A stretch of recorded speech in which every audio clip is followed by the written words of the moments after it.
Gadis kecil yang malang itu tidak tahu bahwa 3 bayi terlantar yang ia temukan akan menghubungkannya dengan miliarder termuda di negara itu yang sedang putus asa mencari mereka.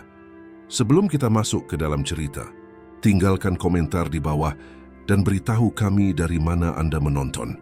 Dan jika Anda percaya bahwa seorang anak dapat membuat perbedaan di dunia, berikan like Anda sekarang juga. Hujan pagi itu menghantam trotoar yang retak tanpa ampun, suaranya berirama seperti jenderang sedih yang mengumumkan satu lagi hari yang sulit. Kirana Sari, 7 tahun, memeluk erat keranjang berisi bunga aster yang layu di dadanya, merasakan karton lembab itu hancur di antara jari-jari kecilnya yang kapalan. Aroma tanah basah dan bunga yang sekarat bercampur dengan bau tajam polusi kota. Sepatu ketsnya yang usang berbunyi nyaring saat ia melintasi genangan air di Jalan Merdeka, rute yang sama yang ia lalui setiap hari selama 2 tahun terakhir, sejak Ibu Ratna dari panti asuhan kasih bunda menyerah mencarinya. Bunga-bunga cantik untuk kekasihmu, teriak Kirana, suara kecilnya nyaris tidak terdengar di tengah hiruk-pikuk lalu lintas pagi. Hari ini terasa berbeda. Para pengusaha yang biasanya bergegas mengejar kereta tampak lebih bingung. Berbisik mendesak di telepon mereka dan memegang koran dengan berita utama yang tidak bisa ia baca. Seorang pria berjas abu-abu melewatinya begitu cepat hingga hampir menjatuhkannya, bahkan tidak menyadari keberadaannya yang mungil. Perut Kirana berbunyi begitu keras hingga ia meletakkan tangan di atasnya, seolah bisa membungkamnya. Risoles dingin kemarin adalah hal terakhir yang ia makan. Dia perlu menjual setidaknya 3 buket hari ini untuk membeli sesuatu yang lebih mengenyangkan daripada biskuit Malkis yang telah ia hemat sepanjang minggu. Saat ia berbelok di sudut menuju taman kota, tempat ia biasanya lebih beruntung dengan keluarga di hari Minggu, sesuatu menarik perhatiannya. Di sana, sebagian tersembunyi di balik pohon kapuk besar di dekat air mancur batu, ada sebuah keranjang rotan yang elegan ditutupi dengan selimut berwarna krem yang tampak terlalu mahal untuk dibuang begitu saja. Rasa ingin tahu mengalahkan kehati-hatiannya yang biasa. Kirana mendekat perlahan, jantungnya berdebar begitu kencang hingga ia bisa merasakannya di tenggorokannya. Setiap langkah, rasa takut dan harapan membentuk simpul di dadanya. Bagaimana jika itu jebakan? Keranjang itu lebih besar dari apapun yang pernah ia lihat. Dianyam dengan indah, dengan pola rumit yang mengingatkannya pada toko-toko mewah di Grand City Mall, tempat ia tidak pernah diterima. Tapi kemudian ia mendengar rengekan lembut, lalu satu lagi dan satu lagi. Tangannya gemetar seperti daun diembus angin. Kirana dengan hati-hati mengangkat sudut selimut. Apa yang dilihatnya membuatnya terkesiap dan hampir menjatuhkan keranjang bunganya. 3 wajah mungil menatapnya, bayi laki-laki kembar identik dengan mata biru paling cerah dan tajam yang pernah ia lihat. Warna birunya hampir tidak wajar, seperti langit di hari musim dingin tanpa awan. Usia mereka tidak mungkin lebih dari beberapa bulan. Mengenakan pakaian yang mungkin harganya lebih mahal dari yang bisa ia hasilkan dalam setahun. Baju monyet katun Mesir kecil dengan kancing mutiara. Ya Tuhan, bisiknya, berlutut di samping keranjang beton dingin menembus celana jeansnya yang robek. Di mana ibumu? Bayi-bayi itu tampak sehat tetapi lapar. Salah satunya, yang tampaknya memiliki satu kerutan ekstra di antara alisnya, mulai menangis lebih keras. Wajah mungilnya berkerut dengan cara yang Kirana kenali sebagai awal dari tangisan yang lebih hebat.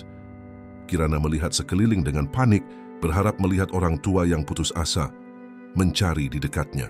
Tapi taman itu kosong, kecuali seorang pelari tua di kejauhan yang tidak memperhatikan sesuatu yang aneh di pagi Senin yang kelabu itu. Jika hati Anda sudah mulai terasa sesak dengan situasi bayi-bayi malang yang terlantar ini, tinggalkan ikon hati di kolom komentar. Kisah ini akan menyentuh jiwa Anda dengan cara yang tidak pernah Anda bayangkan. Secarik kertas terselip di bawah salah satu selimut. Kirana dengan hati-hati menariknya keluar, tetapi kemampuan membacanya yang terbatas hanya bisa memahami beberapa kata. Aman, cinta, dan apa yang tampak seperti jangan pernah. Kertas itu memiliki aroma lembut, seperti lavender bercampur dengan sesuatu yang tidak dikenali. Kirana, mungkin bau kekayaan. 20 menit berlalu, lalu 30, Tidak ada yang datang. Tangisan semakin keras, bergema di taman yang hampir sepi, menggemakan rasa sakit karena ditinggalkan yang sangat Kirana kenal. Bayi yang menangis itu sekarang wajahnya semerah tomat matang, air mata besar mengalir di pipinya yang montok. Hati Kirana hancur memikirkan bayi-bayi cantik ini ditinggalkan sendirian.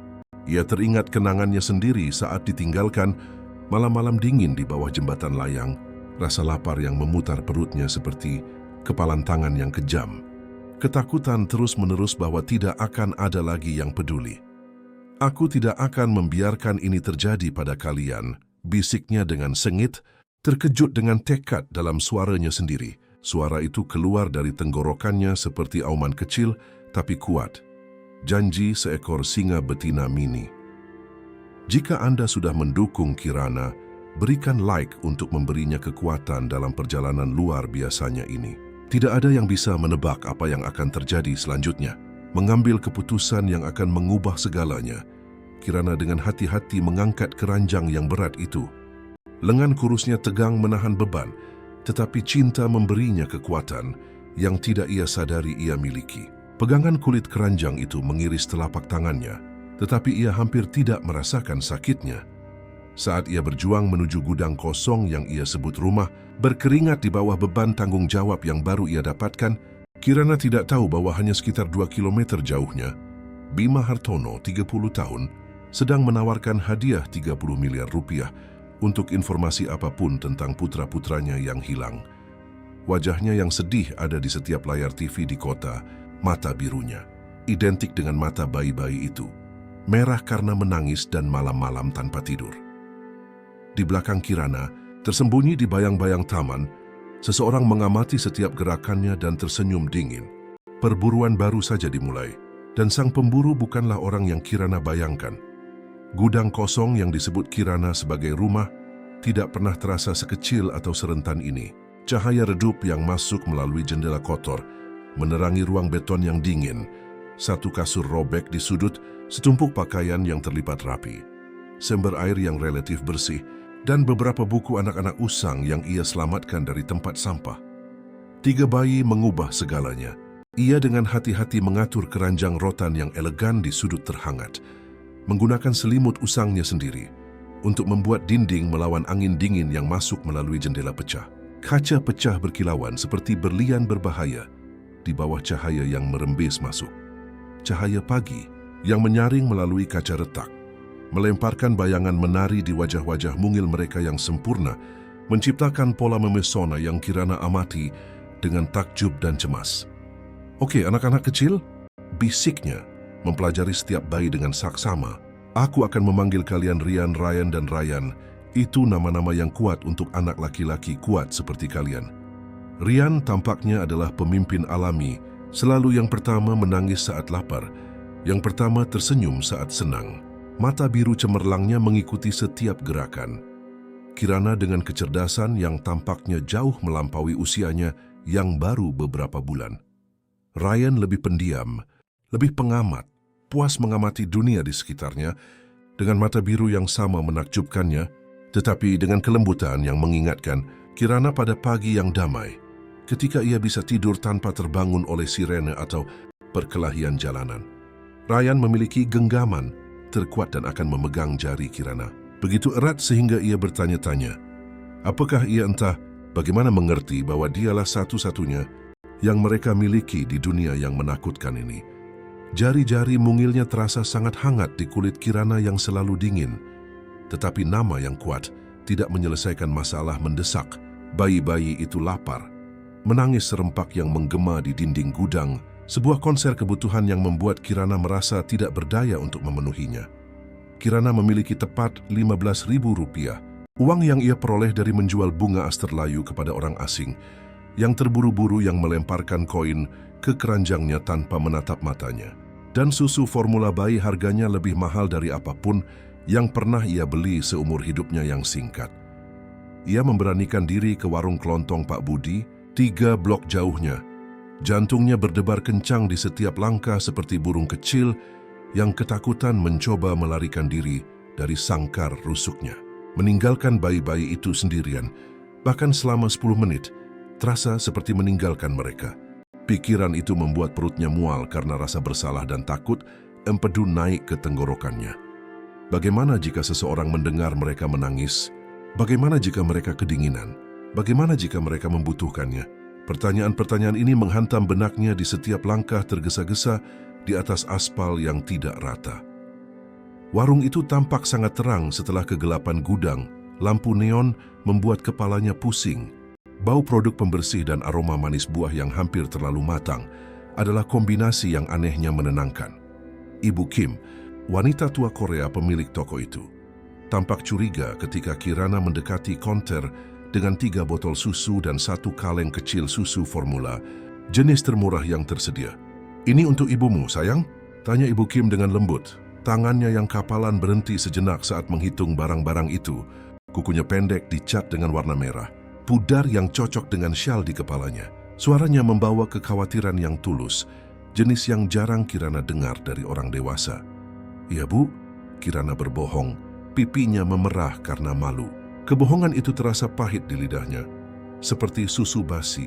Tetapi ia telah belajar bahwa orang dewasa tidak banyak bertanya ketika mereka pikir ada orang lain yang bertanggung jawab. Orang dewasa menyukai penjelasan sederhana yang tidak mengharuskan mereka terlibat dalam situasi rumit. Hidup mereka sudah terlalu kompleks untuk menambah masalah anak jalanan. Kembali ke gudang, waktu makan menjadi tarian bertahan hidup yang rumit. Kirana menghangatkan botol-botol itu, menggunakan air hangat dari satu-satunya keran yang berfungsi di gedung itu, sebuah keran berkarat yang kadang-kadang berfungsi dan kadang-kadang tidak, mengeluarkan cairan kekuningan yang ia biarkan mengalir selama beberapa menit sampai menjadi lebih jernih. Kemudian, ia akan duduk bersila di lantai beton yang dingin, mencoba memberi makan 3 bayi lapar dengan hanya 2 tangan dan cinta yang luar biasa. Lantai kasar itu menggores kaki telanjangnya di bagian jeansnya yang robek. Tetapi ia hampir tidak menyadarinya. Ia menopang 1 botol dengan hati-hati sambil memegang yang lain, bergantian di antara bayi-bayi saat mereka menggeliat dan bergerak. Tubuh mungil mereka mencari kenyamanan di dunia keras yang menyambut mereka. Rian akan meraih botol dengan tidak sabar, sementara Ryan menunggu gilirannya dengan sabar. Dan Ryan akan mengamati wajahnya dengan saksama, seolah menghafal setiap ekspresi, setiap senyum lelah, setiap kerutan kekhawatiran. "Ini dia, anakku sayang." Ia bergumam pada masing-masing. Suaranya merdu seperti lagu pengantar tidur dadakan. "Minum yang banyak, kalian harus tumbuh besar dan kuat." Ketika malam tiba di gudang, membawa hawa dingin yang merayap melalui lubang-lubang di dinding seperti jari-jari hantu, Kirana membungkus ketiga bayi itu dengan jaket musim dinginnya sendiri. Satu-satunya barang hangat yang ia miliki, hadiah langka dari seorang wanita tua yang memperhatikan Kirana menggigil di halte bus saat badai musim dingin. Ia mengatur mereka di dekat tubuhnya untuk kehangatan dan menyenandungkan satu-satunya lagu pengantar tidur yang ia ingat dari masa kecilnya, sebuah melodi tentang bintang dan mimpi serta janji hari yang lebih baik.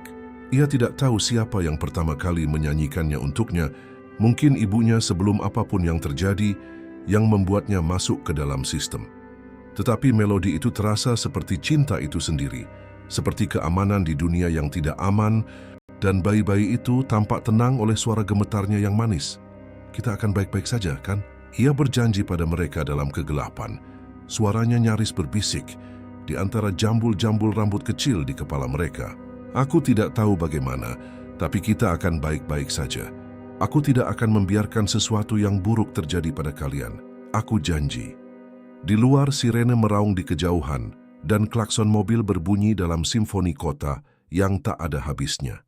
Tetapi di dalam rumah daruratnya, Kirana tidak bisa menghilangkan perasaan bahwa momen damainya adalah waktu pinjaman, bahwa di suatu tempat di luar sana, seseorang sedang mencari anak laki-laki cantik ini, dan bahwa waktu keluarga kecilnya bersama bisa berakhir lebih cepat dari yang ia bayangkan. Jika Anda ikut tegang memikirkan nasib Kirana dan bayi-bayi itu, tinggalkan di kolom komentar. Apa yang menurut Anda akan terjadi selanjutnya? Dan jangan lupa untuk subscribe channel ini, agar tidak ketinggalan babak berikutnya dari kisah yang luar biasa ini. Bima Hartono berada di kantor penthouse-nya di lantai 42, Menara Nusantara, menatap cakrawala kota melalui jendela dari lantai ke langit-langit yang biasanya membuatnya merasa kuat dan memegang kendali. Hari ini pemandangan itu mengejeknya dengan keluasan yang acuh tak acuh. Langit kelabu mencerminkan keputusasaannya. Di suatu tempat di labirin gedung itu, anak-anaknya hilang dan semua kekayaan serta pengaruhnya terasa sama sekali tidak berguna, seperti uang kertas dalam kebakaran, Tom Twilight Jam.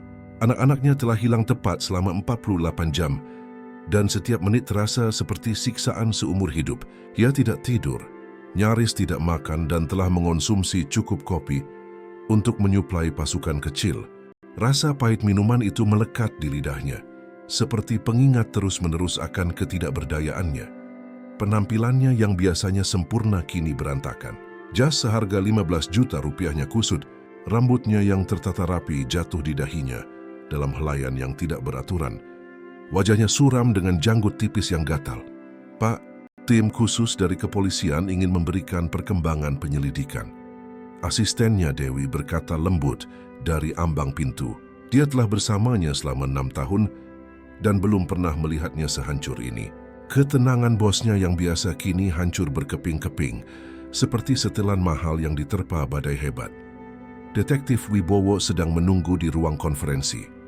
Bima tidak berbalik. Ia tidak tahan melihat rasa kasihan di mata siapapun, baik Dewi, para agen, maupun puluhan pakar keamanan yang telah bekerja sepanjang waktu. Rasa kasihan itu seperti cermin yang memantulkan ketidakberdayaannya sendiri. Katakan padaku mereka punya sesuatu, apa saja petunjuk, penampakan, sebungkus permen sialan yang bisa mengarahkan kita ke arah yang benar. Keheningan Dewi sudah cukup menjadi jawaban. AC berdengung pelan, satu-satunya jawaban atas permohonan putus asanya. Para penculik tidak melakukan kontak, tidak ada permintaan tebusan, tidak ada ancaman. Ini tidak biasa, Pak. Tidak biasa, itulah kata yang menghantui setiap saat Bima terjaga.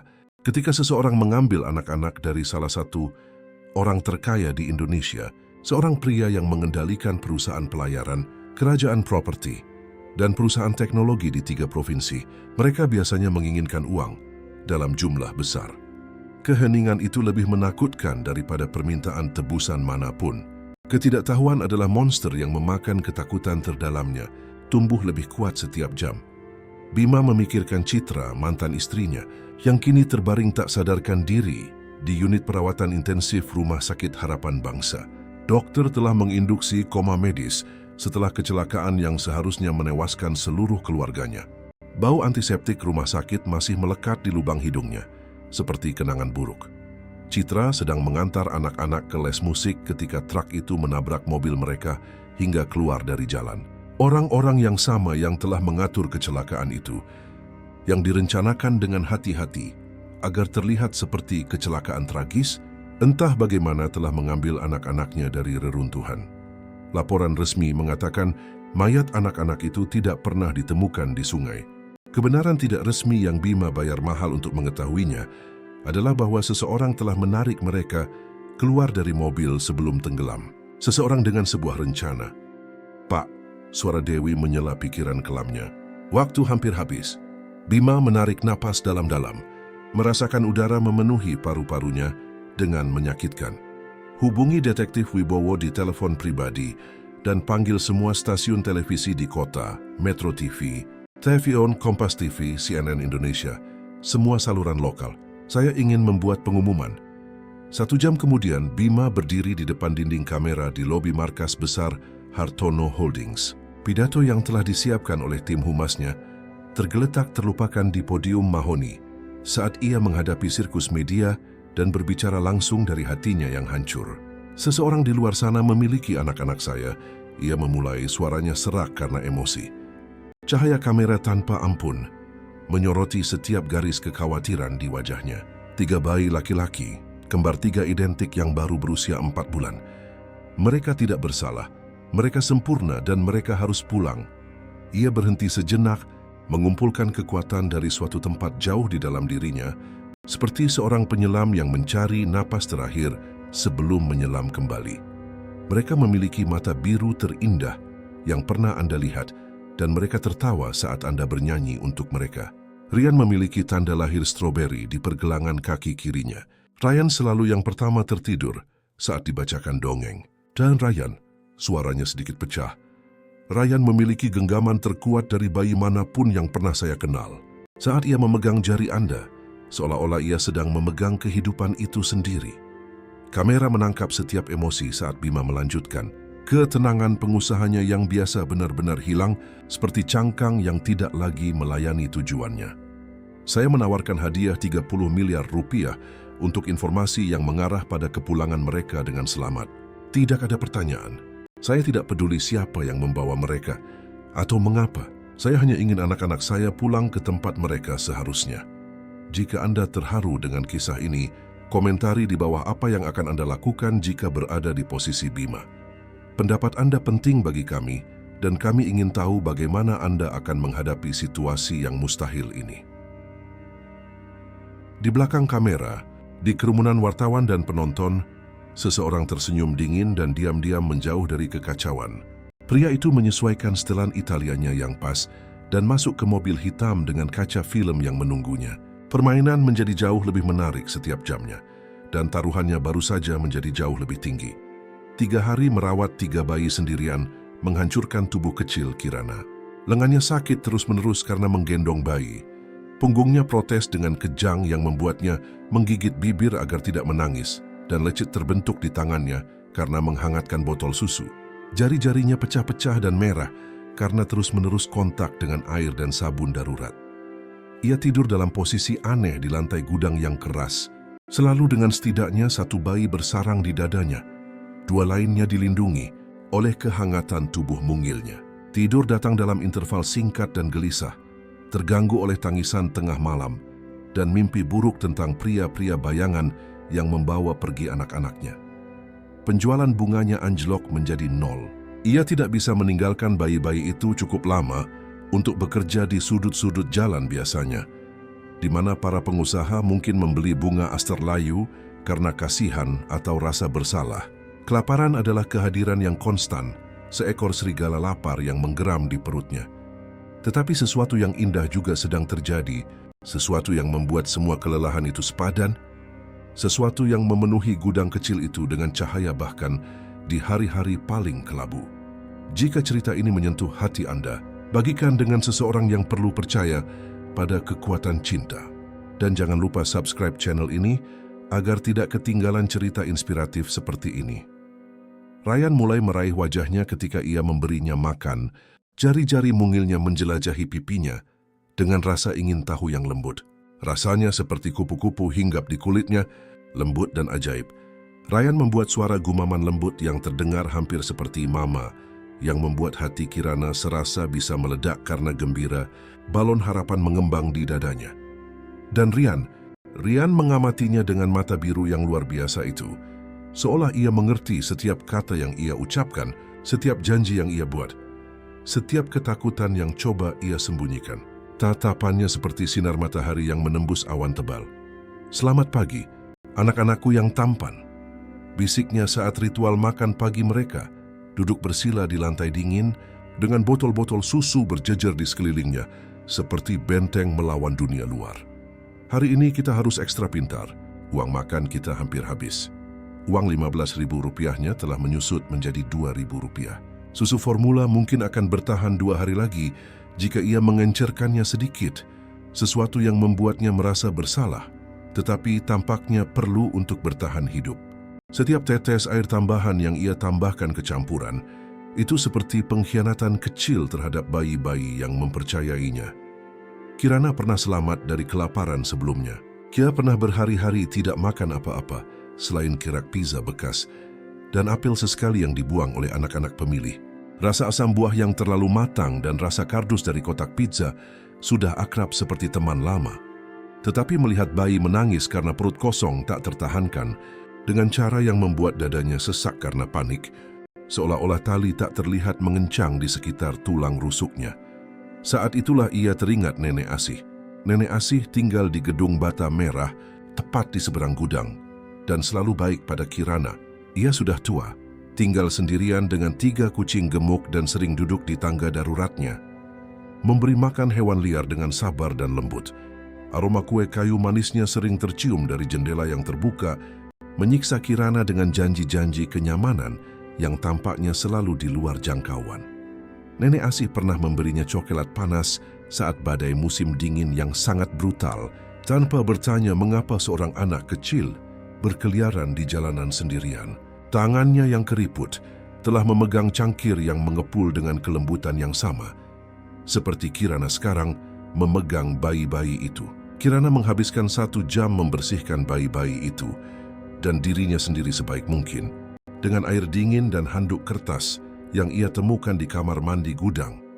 Air es membuat jari-jarinya sakit, tetapi ia menggosok setiap jari mungil dan lipatan kulit dengan dedikasi.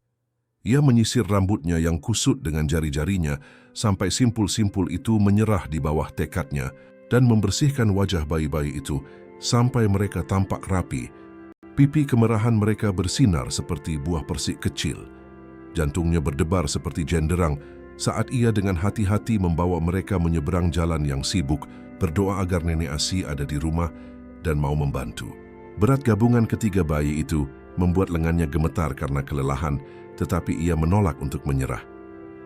Kirana, ya ampun, nak, nenek bertanya-tanya kemana kamu menghilang beberapa hari ini. Mata Nenek Asih terbelalak dramatis ketika melihat bayi-bayi bersarang di pelukan Kirana. Aroma kopi yang baru diseduh dan roti buatan sendiri menguar dari apartemen, membuat perut Kirana berbunyi keras. Astaga, dari mana datangnya malaikat-malaikat kecil ini? Tolong jangan telepon siapa-siapa, kata Kirana cepat. Kata-kata itu keluar dalam semburan keputusasaan. Mereka tanggung jawab saya sekarang.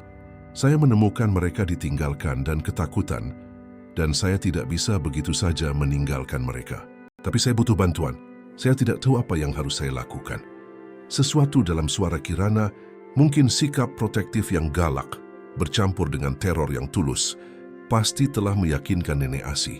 Karena alih-alih mengajukan pertanyaan sulit atau mengangkat telepon, ia hanya membuka pintu lebih lebar dan mempersilakan mereka masuk. Kehangatan apartemen menyelimuti Kirana seperti pelukan yang telah lama dirindukan. Masuklah sayang, kita akan beri makan anak-anak kecil ini dengan benar dan mencari tahu apa yang sebenarnya terjadi. Apartemen Nenek Asih hangat dan berbau kue kering serta pengharum ruangan lavender. Aroma manis dan bunga membuat mata Kirana berlinang air mata yang tak bisa dijelaskan. Foto-foto dalam bingkai perak menutupi dinding, kenangan akan kehidupan yang panjang dan dijalani dengan baik. Nenek Asih bergerak dengan efisiensi yang mengejutkan untuk seseorang berusia 70-an, menghangatkan botol susu hingga suhu yang sempurna, dan menidurkan bayi-bayi di tempat tidur darurat, menggunakan bantal sofa yang empuk dan serbet bersih yang berbau pelembut pakaian dan keamanan. Ketiga kucingnya, si Kumis, Putri dan Tony Gendut, mengamati proses itu dengan rasa ingin tahu khas kucing. Mata kuning mereka berkedip perlahan saat mereka menilai pengunjung baru yang berisik, tetapi mereka menjaga jarak. Ekor mereka bergerak malas. Nah, katanya dengan lembut, begitu ketiga bayi itu puas dan kenyang, perut mereka bulat seperti bulan kecil. Sekarang ceritakan pada nenek bagaimana seorang gadis 7 tahun bisa berakhir dengan 3 bayi kembar identik yang jelas-jelas berasal dari keluarga kaya. Kirana menceritakan semuanya, menemukannya di taman hari Jumat itu, keranjang mahal, catatan misterius yang masih belum bisa ia baca sepenuhnya, cara tidak ada yang datang mencari mereka di tempat-tempat yang jelas. Suaranya sesekali bergetar, tetapi kehangatan apartemen dan kebaikan Nenek Asih mendorongnya untuk terus maju. Nenek Asih mendengarkannya tanpa menghakimi, sesekali mengajukan pertanyaan lembut yang membantu. Kirana mengingat detail yang telah ia lupakan dalam kepanikannya. Detak lembut jam dinding menandai waktu yang berlalu, sementara di luar jendela kota melanjutkan rutinitasnya yang hingar-bingar, tidak menyadari drama yang terjadi di apartemen kecil itu.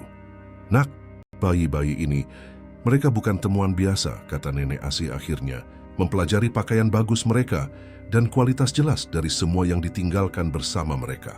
Jari-jarinya membelai kain lembut selimut, menilai nilainya dengan mata berpengalaman. Seseorang yang sangat kaya kehilangan anak-anak ini, seseorang dengan cukup uang untuk mencari di mana saja. Apakah itu berarti saya harus mengembalikan mereka? Saya? Tanya Kirana, air mata mengancam akan jatuh di pipinya. Pikiran kehilangan Ryan dan Ryan terasa seperti jantungnya direnggut dengan tangan kosong. Nenek Asih terdiam sejenak, mempelajari wajah Kirana dengan mata bijak yang telah melihat puluhan tahun kerumitan hidup. Kerutan di wajahnya seperti peta pengalaman. Setiap garis menceritakan kisah suka atau duka. Itu artinya, anakku sayang, kita harus sangat berhati-hati dengan apa yang kita lakukan selanjutnya. Jika Anda berpikir ceritanya akan mengambil tikungan yang mengejutkan, tinggalkan prediksi Anda di kolom komentar. Apa yang akan terjadi selanjutnya akan membuat Anda menahan napas. Pengumuman hadiah 30 miliar rupiah mengubah segalanya dalam semalam. Dalam beberapa jam setelah konferensi pers, saluran telepon Bima Hartono dibanjiri ratusan laporan dari seluruh negeri. Telepon tidak berhenti berdering, suaranya yang melengking seperti siksaan konstan, yang mencampurkan harapan dan kekecewaan dalam dosis yang sama. Sebagian besar adalah petunjuk palsu, orang-orang putus asa yang mengharapkan uang mudah, mengklaim telah melihat anak kembar 3 di lokasi yang mustahil seperti di Papua dan Kalimantan. Cerita yang dibuat-buat dengan detail yang terlalu artifisial untuk bisa dipercaya. Tetapi detektif Wibowo bersikeras agar mereka menyelidiki setiap panggilan, tidak peduli seberapa tidak mungkinnya. Kantung matanya yang dalam menunjukkan malam-malam tanpa tidur, tetapi tekadnya tidak goyah. Pak Bima, kita perlu segera membahas langkah-langkah keamanan, kata Wibowo saat rapat darurat pagi di kantor Bima. Aroma kopi kental meresap di ruangan itu, satu-satunya hal yang membuat semua orang tetap berfungsi saat ini. Jika seseorang benar-benar memiliki anak-anak Anda, hadiah ini membuat mereka sangat berharga. Ini bisa menguntungkan kita, tetapi juga menempatkan anak-anak dalam risiko yang lebih besar. Bima hampir tidak mendengar kekhawatiran keamanan detektif itu. Ia sedang mempelajari foto-foto yang telah dikumpulkan oleh penyelidik pribadinya semalam. Suara halaman yang dibalik seperti kertas amplas di sarafnya yang terbuka. Setiap lokasi yang memungkinkan di mana seseorang bisa menyembunyikan 3 bayi di area metropolitan, gedung-gedung kosong, kamp-kamp tunawisma, motel-motel kumuh, bahkan rumah-rumah di pinggiran kota, di mana tetangga mungkin tidak akan bertanya tentang bayi yang menangis. Kota itu tiba-tiba tampak sangat luas, sebuah labirin tak berujung di mana 3 nyawa kecil bisa disembunyikan di sudut gelap manapun. Bagaimana dengan wanita yang melaporkan melihat keranjang yang tidak biasa di taman kota pagi itu? Tanya Bima tiba-tiba. Jarinya berhenti pada sebuah laporan polisi. Kertas itu sedikit bergetar di bawah sentuhannya. Pelari itu Ibu Maria, 62 tahun, seorang pensiunan guru. Dia berlari di rute yang sama setiap pagi jam 6. Dia bilang dia melihat seorang gadis muda membawa sesuatu yang berat dari arah air mancur, tetapi tidak terlalu memikirkannya saat itu. Deskripsinya samar, kecil, kurus, kemungkinan anak jalanan, membawa sesuatu yang tampak seperti keranjang atau tas besar. Seorang anak. Bima merasakan sesuatu yang dingin dan tajam menetap di perutnya, seperti bilah es. Seseorang memberikan anak-anakku kepada seorang anak jalanan. Itu hanya satu petunjuk di antara ratusan, Pak. Bisa jadi bukan apa-apa. Bisa jadi imajinasi seseorang yang menjadi liar karena uang hadiah. Tetapi naluri bisnis Bima, naluri yang sama yang telah membangun kerajaannya, memberitahunya sebaliknya. Ini terasa berbeda nyata. Perutnya menegang dengan kepastian yang tidak bisa ia jelaskan. Ia teringat masa kecilnya sendiri sebelum paten teknologi ayahnya membuat mereka kaya. Malam-malam yang ia lalui dengan lapar, apartemen sempit yang mereka tinggali. Cara orang dewasa memandang anak-anak tunawisma seolah-olah mereka tidak terlihat, seolah-olah mereka tidak penting. Saya ingin tim pengintai di setiap kamp tunawisma yang dikenal di kota ini. Periksa gedung-gedung kosong, tempat-tempat persembunyian anak-anak jalanan. Ia berdiri, energinya diperbarui oleh kemungkinan itu sekecil apapun. Dan Wibowo di suara Bima mengeras dengan tekad, nada yang sangat dikenal oleh para eksekutifnya. Jika seseorang menggunakan seorang anak untuk menyembunyikan anak-anak saya, mereka telah membuat ini menjadi masalah pribadi dengan cara yang tidak mungkin mereka pahami. Sementara itu, di seberang kota, sebuah sedan hitam dengan kaca film berhenti di luar warung Ibu Kim. Mesinnya mendengkur pelan, seperti predator sabar yang menunggu saat yang tepat untuk menerkam. Para penumpangnya telah melacak laporan pembelian susu formula bayi yang tidak biasa di area tersebut. Jumlah besar yang dibeli oleh seseorang yang tidak sesuai dengan profil pelanggan biasa. Tidak ada catatan kehamilan baru-baru ini. Tidak ada bayi yang diketahui. Ibu Kim telah menyebutkan gadis muda yang telah membeli susu formula selama beberapa hari selalu membayar dengan uang kertas lecek dan koin receh. Selalu gugup, selalu terburu-buru, matanya terus-menerus memeriksa pintu seolah mengharapkan bahaya setiap saat. Deskripsi itu cocok dengan laporan lain dari area tersebut.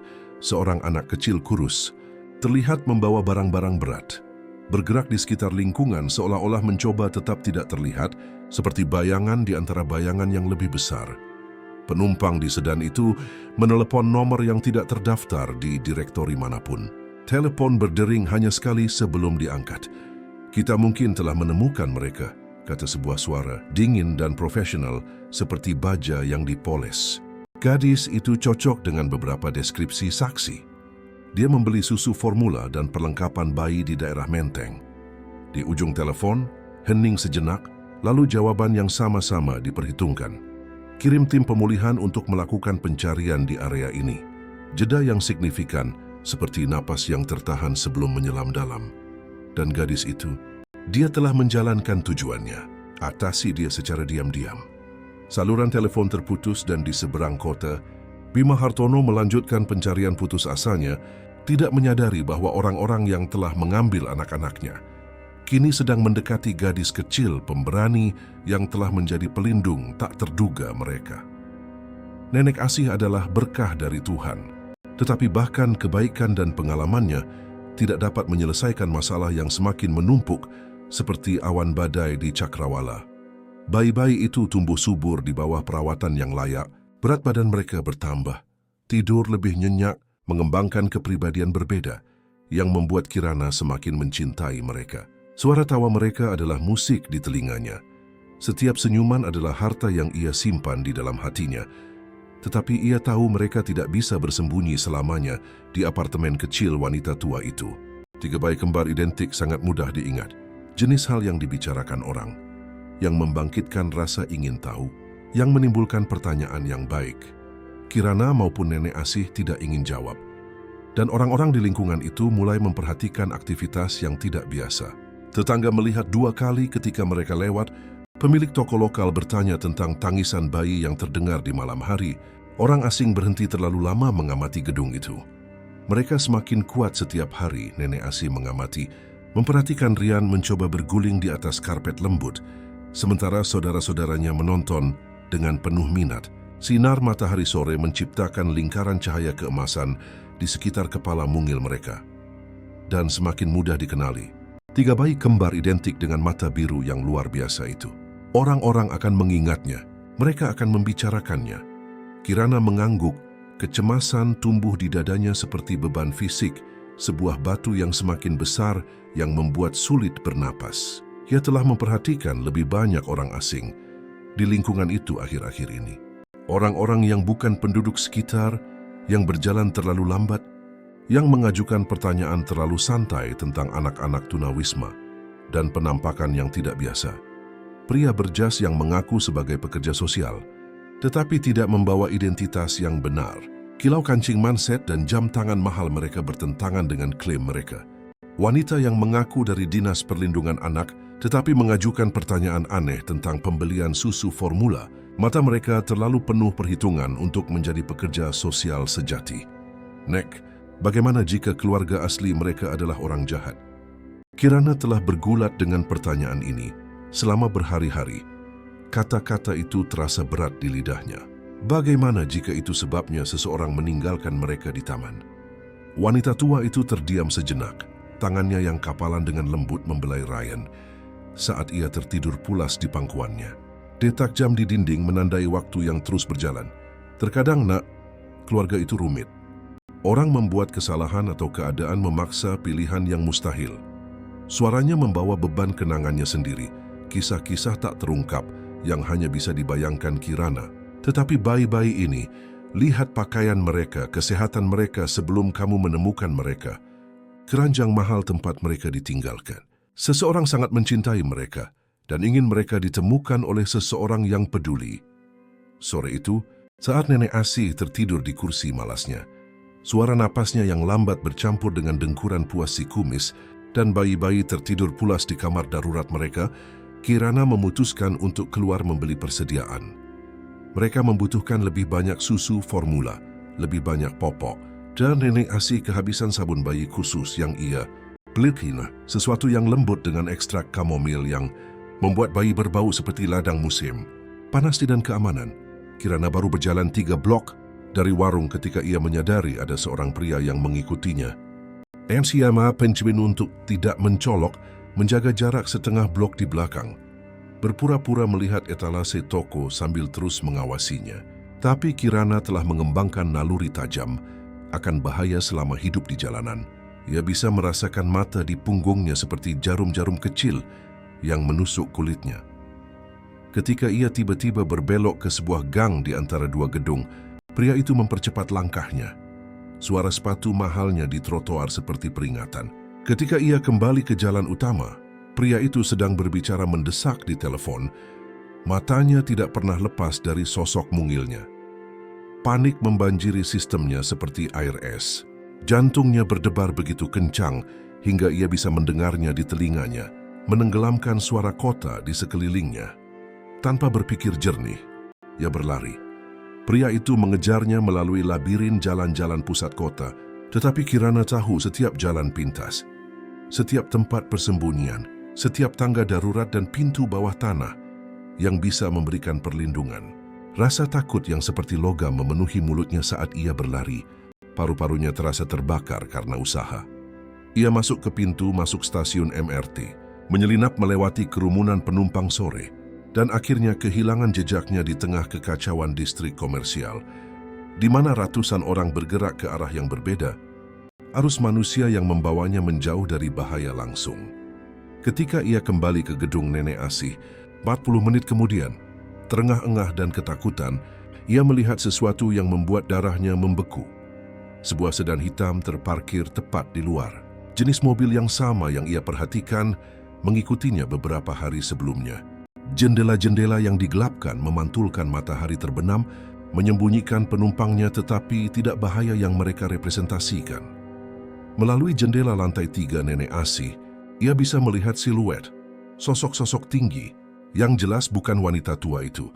Orang asing ada di tempat perlindungan mereka, di dekat bayi-bayinya, dan ia tidak bisa menjangkau mereka.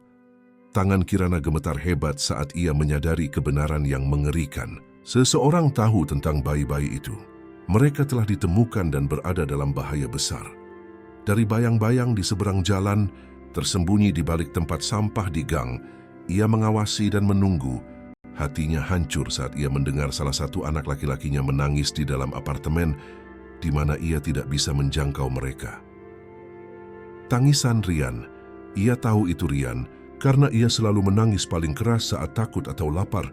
Tangisan khususnya yang telah ia pelajari untuk dikenali seperti seorang ibu akan mengenali panggilan spesifik anaknya di antara 1000 lainnya. Perburuan akhirnya menemukan mereka dan Kirana belum pernah merasa lebih tidak berdaya atau sendirian sepanjang hidupnya yang singkat. Menurut Anda, apakah Kirana akan berhasil menyelamatkan bayi-bayi itu? Tinggalkan jawaban Anda di kolom komentar dan aktifkan loncengnya untuk mengetahui apa yang terjadi selanjutnya. Ini hanyalah permulaan dari kisah yang luar biasa ini. Kirana berjongkok di belakang tempat sampah selama berjam-jam, mengawasi sedan hitam itu dan mendengarkan bayi-bayinya menangis di dalam apartemen nenek Asih. Setiap isak tangis bagaikan pisau di hatinya. Bau sampah dan air comberan di sekelilingnya memuakkan, tetapi ia hampir tidak menyadarinya. Seluruh perhatiannya terfokus pada drama yang berlangsung di atas. Tikus sesekali berlari di dekat kakinya. Cakar kecil mereka menggores beton, tetapi bahkan itu tidak mengalihkan perhatiannya dari penjagaan putus asanya. Setiap nalurinya berteriak agar ia lari ke atas dan melindungi mereka, tetapi ia tahu bahwa masuk ke dalam perangkap itu tidak akan membantu siapapun. Suara jeritan ketakutan Rian merobek hatinya seperti pecahan kaca, dan ia harus menggigit tangannya sendiri agar tidak ikut menangis. Rasa tanah dan darah bercampur di lidahnya. Malam musim gugur semakin dingin, jaket tipis Kirana hanya memberikan sedikit perlindungan dari angin yang menerpa gang. Suhu turun bersamaan dengan matahari terbenam, membawa kelembaban menusuk yang seolah mencapai tulangnya. Perutnya melilit karena lapar. Ia belum makan apa-apa sejak roti lapis yang dibagi kemarin dengan nenek Asih. Tetapi ketidaknyamanan fisik tidak ada apa-apanya dibandingkan dengan penderitaan mendengar anak-anaknya dalam bahaya. Ketika kegelapan turun sepenuhnya, ia melihat mereka membawa nenek Asih keluar dengan tandu. Wanita tua itu tampak tidak sadarkan diri, tetapi bernapas. Rambut abu-abunya acak-acakan dan perban terlihat di dahinya. Warna putih bersih kontras dengan noda gelap yang Kirana doakan bukan darah. Hati Kirana sesak karena rasa bersalah. Nenek Asih terluka karena mencoba membantu mereka, karena menunjukkan kebaikan kepada seorang anak tunawisma dan 3 bayi misterius. Satu lagi orang yang menderita karena dirinya. Mundi Zaskaren, karena telah memasuki hidupnya yang rumit dan berbahaya. Kemudian datanglah saat yang mengubah segalanya. Melalui jendela apartemen yang diterangi oleh cahaya neon yang keras, ia melihat seorang pria jangkung berjas gelap memegang Rian dengan kasar di tubuh mungilnya. Bayi itu hanya mengenakan popok, tubuhnya yang rentan gemetar di udara dingin apartemen.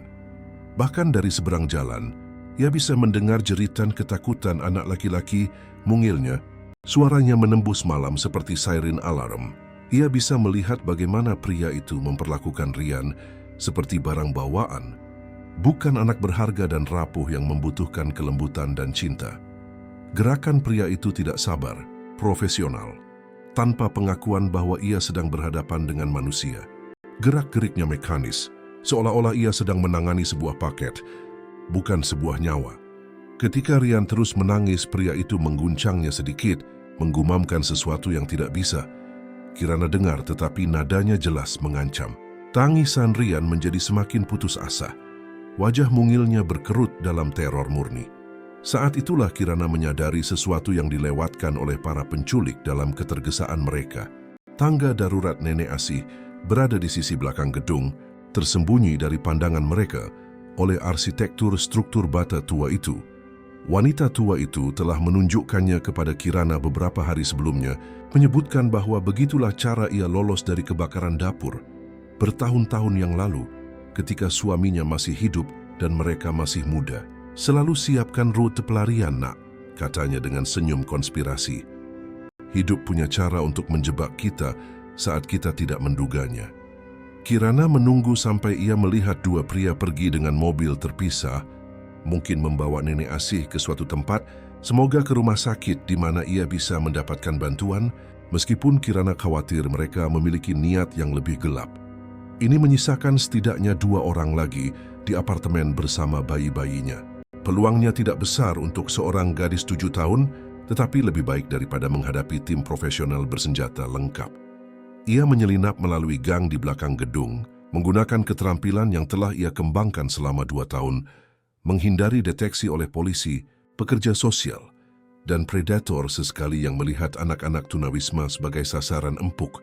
Tubuhnya yang kecil dan lincah menjadi keuntungan sekarang, memungkinkannya bergerak melalui ruang-ruang yang bahkan tidak akan diperhatikan oleh orang dewasa.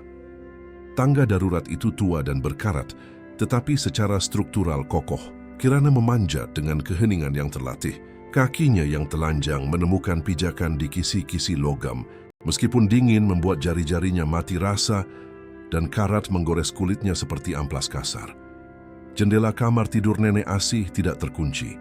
Wanita tua itu pernah menyebutkan bahwa ia tidak pernah khawatir tentang pencuri dari lantai 3, mengatakan bahwa siapapun yang cukup atletis untuk memanjat setinggi itu mungkin lebih membutuhkan apapun yang bisa mereka curi daripada dirinya. Di dalam, Kirana bisa mendengar suara-suara dari ruang tamu, dingin dan pragmatis, membelah udara seperti bilah tajam.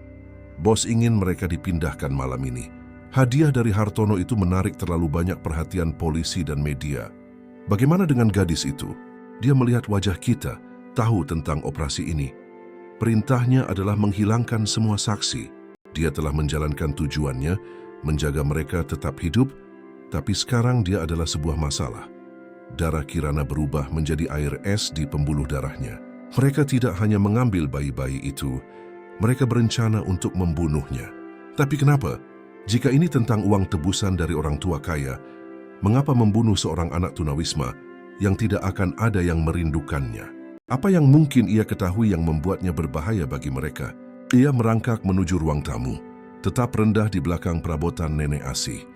Sofa usang yang dilapisi taplak rajutan berwarna biru dan kuning, meja kopi yang ditumpuk dengan buku-buku perpustakaan tentang berkebun dan memasak, majalah-majalah tua yang ditata rapi dalam tumpukan yang presisi.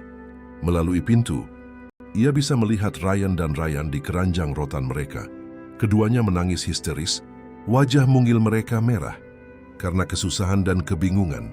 Suara itu seperti pisau di telinganya, tetapi ia memaksa dirinya untuk tetap bersembunyi.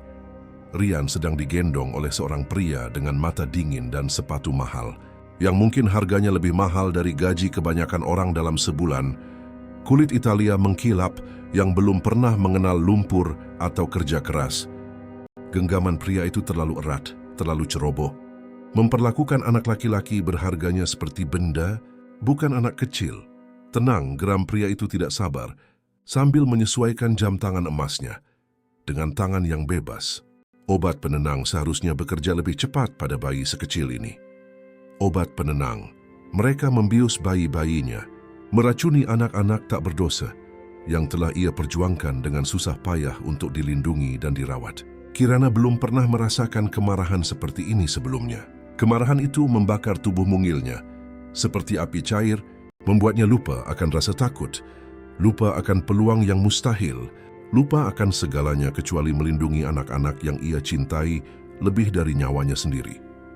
Orang-orang ini telah melukai nenek Asih, meneror bayi-bayinya, dan sekarang berencana untuk membius mereka dan membunuhnya.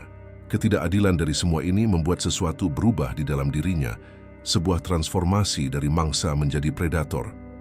Nenek Asih menyimpan sebuah vas keramik berat di lemari kamarnya, hadiah pernikahan dari almarhum suaminya, dicat dengan mawar dan diisi dengan bunga kering dari taman jendelanya. Aroma bunga-bunga itu, bahkan yang sudah layu, mengingatkan Kirana pada hari-hari yang lebih baik, pada keindahan yang ditemukan di tempat-tempat yang tidak terduga.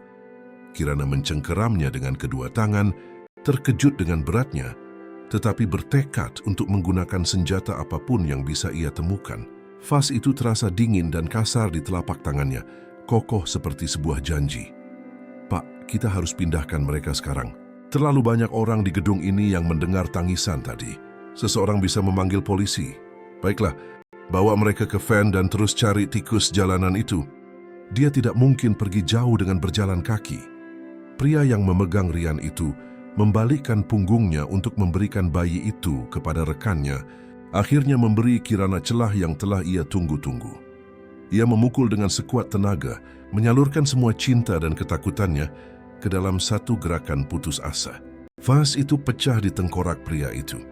Dengan suara seperti guntur, pecahan keramik beterbangan seperti pecahan peluru, membuatnya jatuh ke meja kopi nenek Asih. Buku-buku dan cangkir teh beterbangan di udara, dan Ryan jatuh dari pelukannya dengan jeritan ketakutan. Tetapi Kirana sudah bergerak, menangkap anak laki-laki mungilnya sebelum ia sempat menghantam lantai. Refleksnya, yang diasah oleh bertahun-tahun bertahan hidup di jalanan, tidak pernah setepat ini. Pria kedua berbalik, meraih sesuatu di dalam jasnya. Mungkin sebuah pistol, wajahnya topeng keterkejutan yang dengan cepat berubah menjadi tekad dingin. "Gadis itu, dia ada di sini.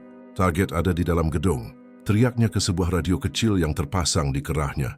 Suaranya membelah apartemen seperti silet, tapi Kirana sudah berlari. Dia meraih keranjang berisi Ryan dan Ryan dengan lengannya yang bebas dan berlari menuju jendela kamar tidur.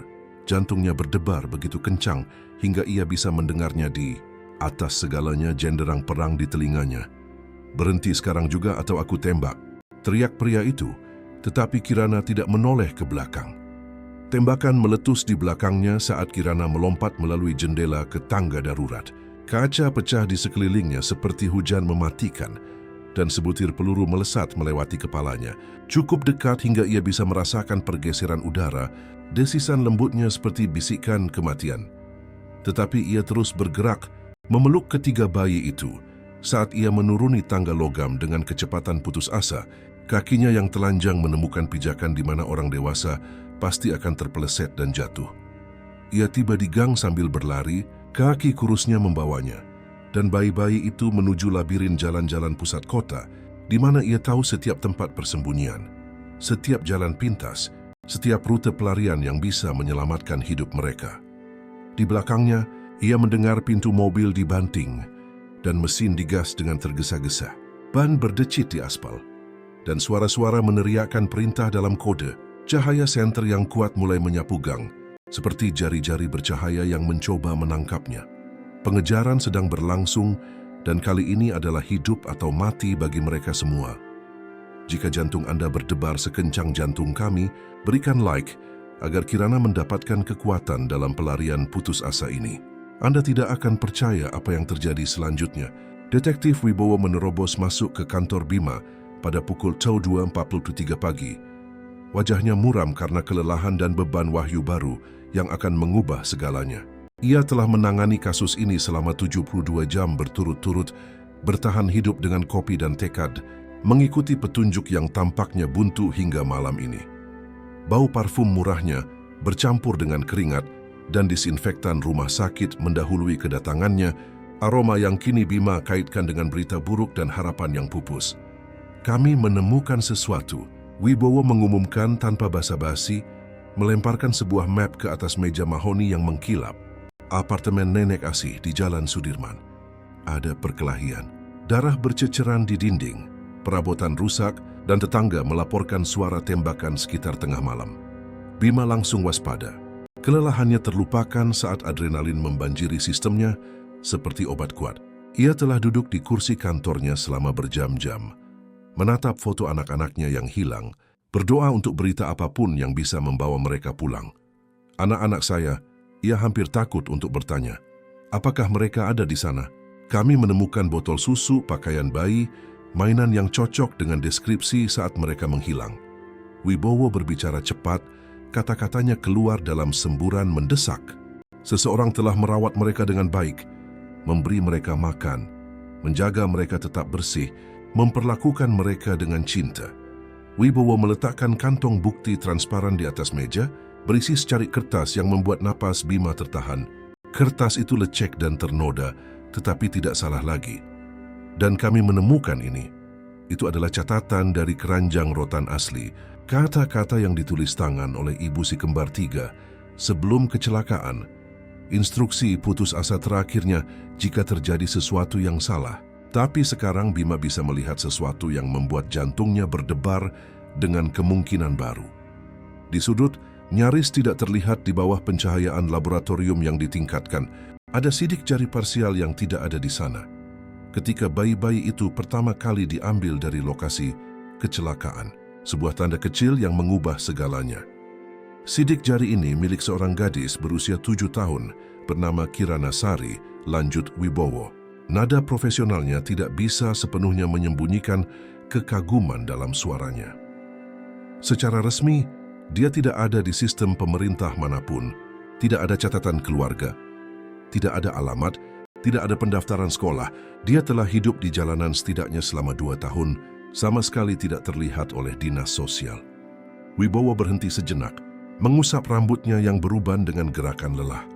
Tapi Wibowo berhenti, suaranya mengambil nada yang tidak biasa, hampir hormat. Para tetangga menggambarkannya sangat berbeda dari yang kami duga. Apa maksudmu? Tanya Bima, mencondongkan tubuh ke depan. Meskipun sesuatu di dadanya sudah mulai berharap, kehangatan kecil yang tumbuh di mana sebelumnya hanya ada es dan keputusasaan.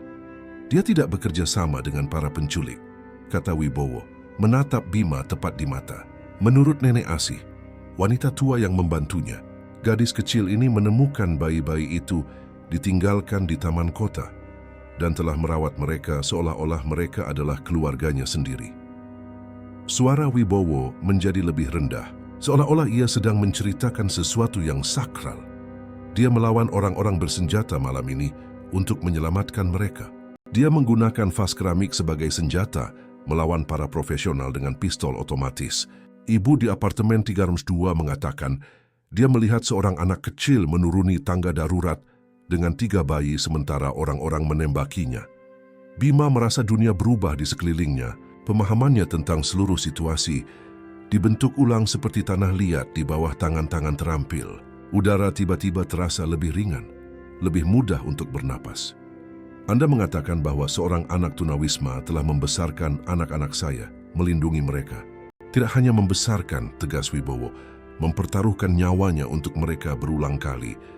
Darah di apartemen itu milik salah satu penculik, gadis kecil, beratnya mungkin 27 kilogram, melawan penjahat terlatih, tanpa apa-apa selain keberanian dan cinta untuk anak-anak yang belum pernah ia temui sebelum seminggu yang lalu. Bima berdiri tiba-tiba, berjalan ke jendela dari lantai ke langit-langit, di mana lampu-lampu kota kabur menjadi garis-garis emas dan putih. Kota itu tampak berbeda sekarang.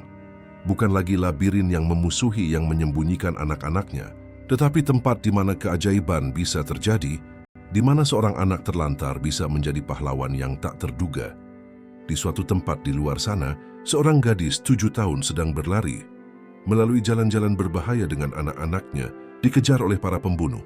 Dan itu adalah kesalahannya. Hadiah 30 miliar rupiahnya telah melukis target di punggungnya, membuatnya menjadi masalah yang perlu dihilangkan. Pak, ada lagi, kata Wibowo, suaranya berat, dengan implikasi seperti langit sebelum badai. Kami melacak sinyal komunikasi para penculik menggunakan peralatan yang dibawa oleh tim federal. Mereka bukan penjahat acak yang mencari uang tebusan. Ini profesional, didanai dengan sangat baik.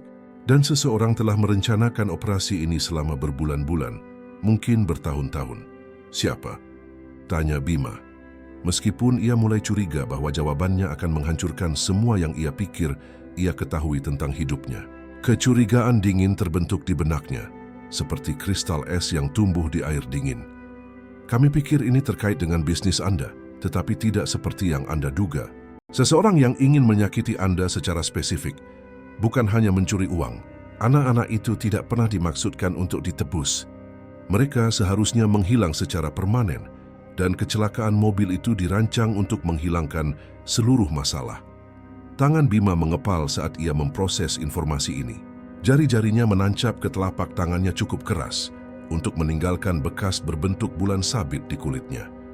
Kerajaan bisnisnya telah memberinya musuh, pesaing yang ia kalahkan dalam strategi, kesepakatan yang ia menangkan melalui taktik yang unggul dan terkadang kejam. Tapi ia tidak pernah membayangkan seseorang akan menargetkan anak-anaknya yang tidak bersalah, darah dagingnya sendiri. Bagaimana dengan gadis itu? Bisakah kita menemukannya sebelum mereka menemukannya? Dia mengenal jalanan ini lebih baik daripada siapapun di pasukan saya. Jika dia tidak ingin ditemukan, dia tidak akan ditemukan. Wibowo menggelengkan kepalanya, rasa hormat terpancar jelas di wajahnya yang lelah. Dia bertahan hidup sendirian selama 2 tahun, mempelajari setiap tempat persembunyian, setiap rute pelarian. Tetapi Wibowo menatap matanya secara langsung, sebuah intensitas dalam tatapannya yang menarik perhatian. Dia bukan musuh di sini. Gadis kecil itu adalah satu-satunya hal di antara anak-anak Anda, dan apapun yang sebenarnya diinginkan orang-orang ini. Bima memikirkan Citra yang masih tak sadarkan diri di unit perawatan intensif Rumah Sakit Harapan Bangsa dan merasakan gelombang pelindungan untuk anak tak dikenal ini yang telah mengambil peran sebagai ibu ketika dunianya hancur di sekelilingnya. Hatinya sesak dengan emosi yang tidak bisa ia sebutkan, rasa terima kasih, kekaguman, dan sesuatu yang lebih dalam. Gandakan hadiahnya, katanya dengan tenang, suaranya penuh dengan tekad baru. Tapi bukan untuk informasi tentang anak-anak, tetapi untuk membawa pulang gadis kecil itu dengan selamat bersama anak-anak saya. Dia adalah bagian dari keluarga saya sekarang, entah dia tahu atau tidak. Wibowo mengangguk dengan serius, sudah meraih radionya untuk mengoordinasikan pencarian yang diperluas. Jari-jarinya bergerak dengan urgensi baru di atas tombol-tombol. Pak, kita harus bergerak cepat. Orang-orang ini tidak meninggalkan jejak. Mereka akan mencoba untuk melenyapkan anak-anak. dan pelindungnya sebelum fajar. Dan mereka memiliki sumber daya yang masih kami coba pahami. Bima mengambil mantelnya dan menuju pintu, adrenalin mendorong setiap gerakannya. Kalau begitu, lebih baik kita temukan mereka terlebih dahulu. Jika Anda tegang menunggu untuk melihat apa yang terjadi selanjutnya, tinggalkan reaksi Anda di kolom komentar. Kita akan mencapai klimaks dari kisah luar biasa ini yang membuktikan bahwa keluarga lebih dari sekadar darah. Kirana berlari hingga paru-parunya terasa seperti api dan kakinya gemetar karena kelelahan yang mengancam akan menjatuhkannya ke trotoar. Setiap napas terasa seperti menghirup silet udara dingin dini hari memotong tenggorokan dan dadanya. Bayi-bayi itu akhirnya berhenti menangis diliputi oleh teror dan kebingungan hingga mereka tertidur karena kelelahan emosional. Keheningan mereka membuatnya khawatir, hampir sama seperti tangisan mereka. Itu tidak wajar. Seolah-olah tubuh mungil mereka tahu mereka harus diam untuk bertahan hidup. Tetapi berat gabungan mereka semakin berat setiap blok yang ia lalui, seolah-olah gravitasi meningkat secara progresif. Lengan Kirana gemetar karena usaha, otot-ototnya memprotes beban yang mustahil. Ia masuk ke sebuah terowongan MRT tua yang pernah ia gunakan sebagai tempat berlindung saat malam musim dingin yang sangat keras ketika suhu turun di bawah nol. Bau lembab, jamur, dan urin manusia menyambutnya seperti teman lama yang tidak menyenangkan. Terowongan itu adalah bagian dari sistem transit lama yang ditinggalkan ketika kota mengubah rute jalur MRT beberapa dekade yang lalu, meninggalkan jaringan lorong-lorong terlupakan yang terkadang digunakan oleh para tunawisma. Itu adalah tempat yang kebanyakan warga bahkan tidak tahu keberadaannya, dunia bawah tanah yang paralel dengan kenyamanan sehari-hari mereka. Terowongan itu dingin dan lembab, air menetes dari pipa-pipa berkarat di atas, suaranya menggema seperti metronom hantu yang menandai sisa waktu mereka. Tapi itu tersembunyi dan bisa dipertahankan. Ia telah menemukannya berbulan-bulan yang lalu saat melarikan diri dari anak-anak jalanan yang lebih tua, yang ingin mencuri uang bunganya dan mengancam akan menyakitinya jika ia tidak menyerahkan semua yang ia hasilkan hari itu. Ia menidurkan bayi-bayi itu di dalam jaketnya, di tempat terkering yang bisa ia temukan, memeriksa masing-masing dengan hati-hati untuk mencari luka di bawah cahaya redup yang menyaring melalui kisi-kisi di atas. Cahaya kebiruan yang redup memberi bayi-bayi itu penampilan yang hampir seperti dari dunia lain, seperti makhluk kecil dari dunia lain. Rian memiliki luka kecil di dahinya akibat perkelahian di apartemen nenek Asih, garis merah tipis di kulitnya yang pucat. Tetapi selain itu, mereka tampak tidak terluka secara fisik. Kirana membersihkan luka itu dengan lembut, dengan ujung kausnya, membisikkan kata-kata penghiburan. Ryan dan Ryan menggenggam jari-jarinya ketika ia menawarkannya. Wajah mungil mereka penuh percaya. Meskipun semua yang telah mereka alami, mata biru mereka berkedip mengantuk dalam kegelapan, seperti bintang-bintang duniawi yang hanya bisa dilihat oleh Kirana. "Maafkan aku," bisiknya kepada mereka, suaranya bergema di dinding beton. "Aku mencoba menjaga kalian tetap aman, tapi aku membuat semuanya menjadi lebih buruk. Nenek Asih terluka karena aku. Kalian dalam bahaya karena aku tidak tahu bagaimana cara melindungi kalian dengan benar." Setetes air mata mengalir di wajahnya yang kotor, meninggalkan jejak bersih di pipinya. Ia menghapusnya dengan cepat, bertekad untuk menjadi kuat demi mereka. Suara langkah kaki bergema dari pintu masuk terowongan. Beberapa pasang kaki bergerak dengan koordinasi yang menunjukkan pelatihan militer atau polisi. Sepatu bot mahal di atas beton. Ritme metodis yang membuat Kirana merinding. Jantung Kirana berdebar di tulang rusuknya saat ia memeluk bayi-bayi itu dan bergerak lebih dalam ke kegelapan, menuju pintu keluar pemeliharaan yang telah ia petakan saat eksplorasi awalnya di sistem terowongan. Gerakannya senyap seperti kucing. Bertahun-tahun di jalanan telah mengajarinya cara bergerak tanpa suara. "Aku tahu kau di sini, gadis kecil." Sebuah suara memanggil dingin dan profesional bergema di dinding dengan kualitas metalik yang membuatnya semakin mengancam. "Kami hanya menginginkan anak-anak itu. Serahkan mereka pada kami dan kau bisa pergi. Tidak ada yang perlu terluka." Kirana tahu mereka berbohong. Ia telah mendengar mereka berencana untuk membunuhnya di apartemen nenek Asih. Ini bukan tipe orang yang membiarkan saksi hidup, terutama saksi yang bisa mengidentifikasi mereka, ke polisi. Ia terus bergerak, meraba-raba dinding terowongan dengan satu tangan, sambil memegang keranjang dengan tangan lainnya. Kakinya yang telanjang, senyap di atas beton basah, bergerak dengan presisi seseorang yang telah belajar bahwa membuat suara bisa berarti kematian. Kau tidak bisa lari selamanya, dan kau hanya membuat ini lebih sulit bagi semua orang yang terlibat. Bayi-bayi itu butuh perawatan medis yang layak, makanan yang layak. Kau tidak sanggup. Suara itu bernada hampir masuk akal, seolah-olah sedang mencoba membujuk rekan kerja tentang keputusan bisnis, bukan mengancam seorang anak yang ketakutan. Sebuah sorot senter menyapu terowongan di belakangnya, kuat dan terang, menciptakan bayangan menari yang membuat kegelapan di depan tampak lebih tak tertembus. Kilatan tiba-tiba membuat Kirana berkedip. Titik-titik putih menari di pandangannya selama beberapa detik yang berharga. Mereka semakin dekat, suara mereka bergema aneh di ruang terbatas, berlipat ganda seolah-olah ada lebih banyak dari mereka daripada yang sebenarnya. Kirana mencapai tangga pemeliharaan yang mengarah ke pintu keluar darurat dekat sungai. Anak tangga logam berkarat naik seperti janji vertikal kebebasan, menghilang ke dalam kegelapan di atas. Memanjat dengan 3 bayi akan hampir mustahil, tetapi tetap tinggal berarti kematian yang pasti bagi mereka semua. Pilihan itu sebenarnya bukan pilihan. Ia mengikat keranjang di punggungnya dengan ikat pinggangnya dan mulai memanjat dengan satu tangan, menggunakan pengetahuannya tentang sistem terowongan yang telah ia pelajari selama musim dingin yang putus asa. Ketika tempat ini menjadi satu-satunya perlindungannya dari suhu beku.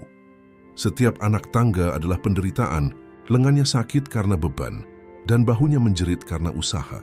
Logam berkarat menggores tangannya, luka-luka kecil yang terasa seperti api, tetapi ia hampir tidak merasakan sakit fisik. Cinta memberinya kekuatan yang tidak ia sadari ia miliki. Tekad yang melampaui batas tubuh mungilnya. Rian membuat suara lembut di punggungnya, dan ia membisikkan jaminan yang tidak ia yakini. Kita hampir sampai, anakku yang berani. Sedikit lagi. Di atas tanah, pintu keluar darurat terbuka ke sebuah lokasi konstruksi dekat dermaga, tempat kondominium mewah baru sedang dibangun. Kontrasnya tidak bisa lebih mencolok. Tempat tinggal bernilai miliaran rupiah, dibangun beberapa meter dari terowongan tempat anak-anak tunawisma berlindung dari dingin. Alat-alat berat memberikan perlindungan, ekskavator, mesin pengaduk semen, peralatan derek yang menciptakan bayangan panjang di bawah lampu jalan. Bau beton segar dan tanah yang baru digali meresap di udara, bercampur dengan angin asin dari sungai di dekatnya. Tetapi Kirana tahu area ini terlalu terbuka untuk persembunyian jangka panjang. Dengan fajar yang mendekat, ia akan segera terekspos, terlalu terlihat untuk tetap aman. Ia butuh rencana yang akan membuat mereka aman sampai pagi, ketika polisi pasti akan menemukan mereka, atau ketika orang-orang berjas itu menemukan mereka terlebih dahulu. Saat itulah ia melihat mobil-mobil polisi tiba di pintu masuk terowongan di belakangnya. Lampu berkedip tanpa suara, menciptakan pola biru dan merah di dinding beton. Tetapi ini bukan unit patroli biasa. Para petugas bergerak dengan presisi militer, mengenakan perlengkapan taktis yang menunjukkan keterlibatan tim khusus atau agen federal. Rompi anti peluru, helm, senjata yang terlihat seperti di film-film aksi. Seseorang lain sedang memburu para pemburu, yang berarti entah penyelamatan atau situasi yang lebih berbahaya. Kirana tidak tahu siapa yang ada di pihaknya, jika memang ada. Kirana mengambil keputusan putus asa. Alih-alih berlari lebih jauh ke dalam labirin peralatan konstruksi, ia memanjat menara derek yang menghadap ke seluruh area, menggunakan ukuran kecil dan kelincahannya untuk menavigasi struktur logam yang mustahil bagi orang dewasa untuk memanjat dengan cepat. Setiap inci adalah perjuangan. Tekadnya bersaing dengan kelelahan fisik dan beban berharga yang ia bawa. Logam dingin di tangan dan kakinya, angin yang semakin kencang saat ia naik, vertigo yang mencoba mengklaimnya. Semua itu ia abaikan, hanya fokus untuk mencapai puncak. Dari tempatnya yang tinggi di atas lokasi konstruksi, ia bisa melihat segalanya. Seperti burung yang melayang di atas medan perang miniatur. Orang-orang yang mengejarnya bergerak melalui mesin-mesin di bawah, Senter mereka seperti kunang-kunang jahat dalam kegelapan. Unit-unit polisi bergerak untuk mencegat mereka. Dengan presisi terkoordinasi, membentuk perimeter yang perlahan-lahan menutup. Di kejauhan, lebih banyak mobil hitam tiba dari berbagai arah, seperti semut yang mengerumuni tetesan madu yang tumpah. Tetapi ia juga melihat sesuatu yang membuat jantungnya berhenti total. Seorang pria berjas mahal berjalan lurus ke arah lokasi konstruksi, diapit oleh petugas polisi, tetapi jelas memegang komando operasi. Sikapnya adalah sikap seseorang yang terbiasa dipatuhi. Perintahnya diikuti tanpa pertanyaan. Bahkan dari jarak ini, ia bisa melihat tekadnya, keputusasaannya, cara ia bergerak seperti seseorang yang seluruh dunianya bergantung pada apa yang terjadi dalam beberapa menit ke depan. Wajahnya yang disorot oleh lampu depan mobil menunjukkan garis-garis kekhawatiran yang tidak mungkin dipalsukan. Ini pastilah ayah mereka, pria yang anak-anaknya telah ia lindungi tanpa mengetahui namanya, yang anak-anaknya telah ia beri makan dan nyanyikan lagu pengantar tidur dan cintai seperti saudara-saudaranya sendiri. Mata biru yang sama, dagu yang kuat, ekspresi yang sama yang mulai ia kenali pada bayi-bayi itu. Rian mulai menangis pelan dan Kirana menyadari mereka semua kedinginan dan lapar. Keluarga kecilnya kehabisan waktu dan konfrontasi terakhir sedang meluncur ke arah mereka, seperti kereta barang yang membawa takdir semua orang. Di bawah, tembakan meletus saat dua kekuatan bentrok dalam kegelapan. Kilatan moncong, senjata menerangi lokasi konstruksi, seperti kembang api mematikan. Suara senjata otomatis memekakkan telinga, bergema di antara bangunan-bangunan yang sedang dibangun dan menembus tubuh mungil Kirana seperti gelombang fisik. Dan Kirana memeluk bayi-bayinya lebih erat, berdoa agar Fajar membawa keselamatan, bukan tragedi bagi mereka semua. Langit mulai cerah di timur, biru pucat menggantikan hitam beludru malam. Sebuah janji baru atau hanya hari perjuangan yang lain? Baku tembak di bawah hanya berlangsung beberapa menit, tetapi bagi Kirana yang bertengger di atas derek dengan 3 bayi, rasanya seperti berjam-jam teror tanpa akhir. Kilatan moncong senjata menerangi lokasi konstruksi seperti kembang api mematikan dan suara senjata otomatis bergema di struktur beton dan baja. Setiap tembakan membuat bayi-bayi itu tersentak dalam tidur mereka. Getaran kecil yang menghancurkan hati Kirana. Ketika baku tembak akhirnya berhenti, ia bisa melihat sosok-sosok tak bergerak di tanah. Dan yang lainnya dengan tangan terangkat menyerah, tubuh-tubuh seperti boneka yang dibuang, terlempar dalam posisi yang tidak akan pernah diambil oleh orang hidup secara sukarela. Polisi telah memenangkan ronde ini, tetapi kelegaannya hanya sesaat ketika ia menyadari kompleksitas sebenarnya dari situasinya. Itu baru saja mulai terungkap. Kirana Sari, sebuah suara memanggil dari bawah, diperkuat oleh megafon polisi yang membuat namanya bergema di seluruh lokasi konstruksi, seolah-olah kota itu sendiri yang memanggilnya. Ini Detektif Wibowo dari kepolisian. Kami tahu Anda ada di atas sana, dan kami tahu Anda telah melindungi anak-anak ini. Anda tidak dalam masalah. Kami di sini untuk membantu Anda dan membawa Anda pulang dengan selamat. Kirana mengintip dari tepi derek, mempelajari pemandangan di bawah, dengan perhatian cermat pada detail yang membuatnya tetap hidup di jalanan. Jantungnya berdebar begitu kencang hingga ia takut bisa membangunkan bayi-bayi itu. Pria berjas mahal itu menatap lurus ke arahnya. Wajahnya disinari oleh lampu sorot yang kuat dari lokasi konstruksi. Bahkan dari jarak ini, ia bisa melihat bahwa ia memiliki mata biru yang luar biasa, sama seperti bayi-bayi yang telah ia rawat. Rona langit musim dingin yang sama, intensitas tajam yang sama. Nama saya Bima Hartono, panggil pria itu. Suaranya terdengar jelas di udara malam, penuh dengan emosi yang terasa tulus, bukan dibuat-buat. Itu adalah anak-anak saya yang telah Anda rawat. Saya ingin berterima kasih karena telah menjaga mereka tetap aman ketika saya tidak bisa. Anda telah lebih berani dari siapapun yang seharusnya. Cengkraman Kirana pada bayi-bayi itu mengencang, hatinya berpacu dengan emosi yang bertentangan yang berputar di dalam dirinya seperti pusaran air. Ini adalah momen yang ia takuti dan harapkan. Mengembalikan mereka ke keluarga asli mereka, kehilangan satu-satunya cinta yang pernah ia kenal. Pikiran itu seperti kepalan tangan yang meremas jantungnya. Tetapi, ada sesuatu yang terasa salah tentang seluruh situasi ini. Jika Bima Hartono adalah ayah mereka, dan ini adalah polisi, mengapa orang-orang bersenjata memburu mereka? Mengapa seseorang mencoba membunuh nenek Asi?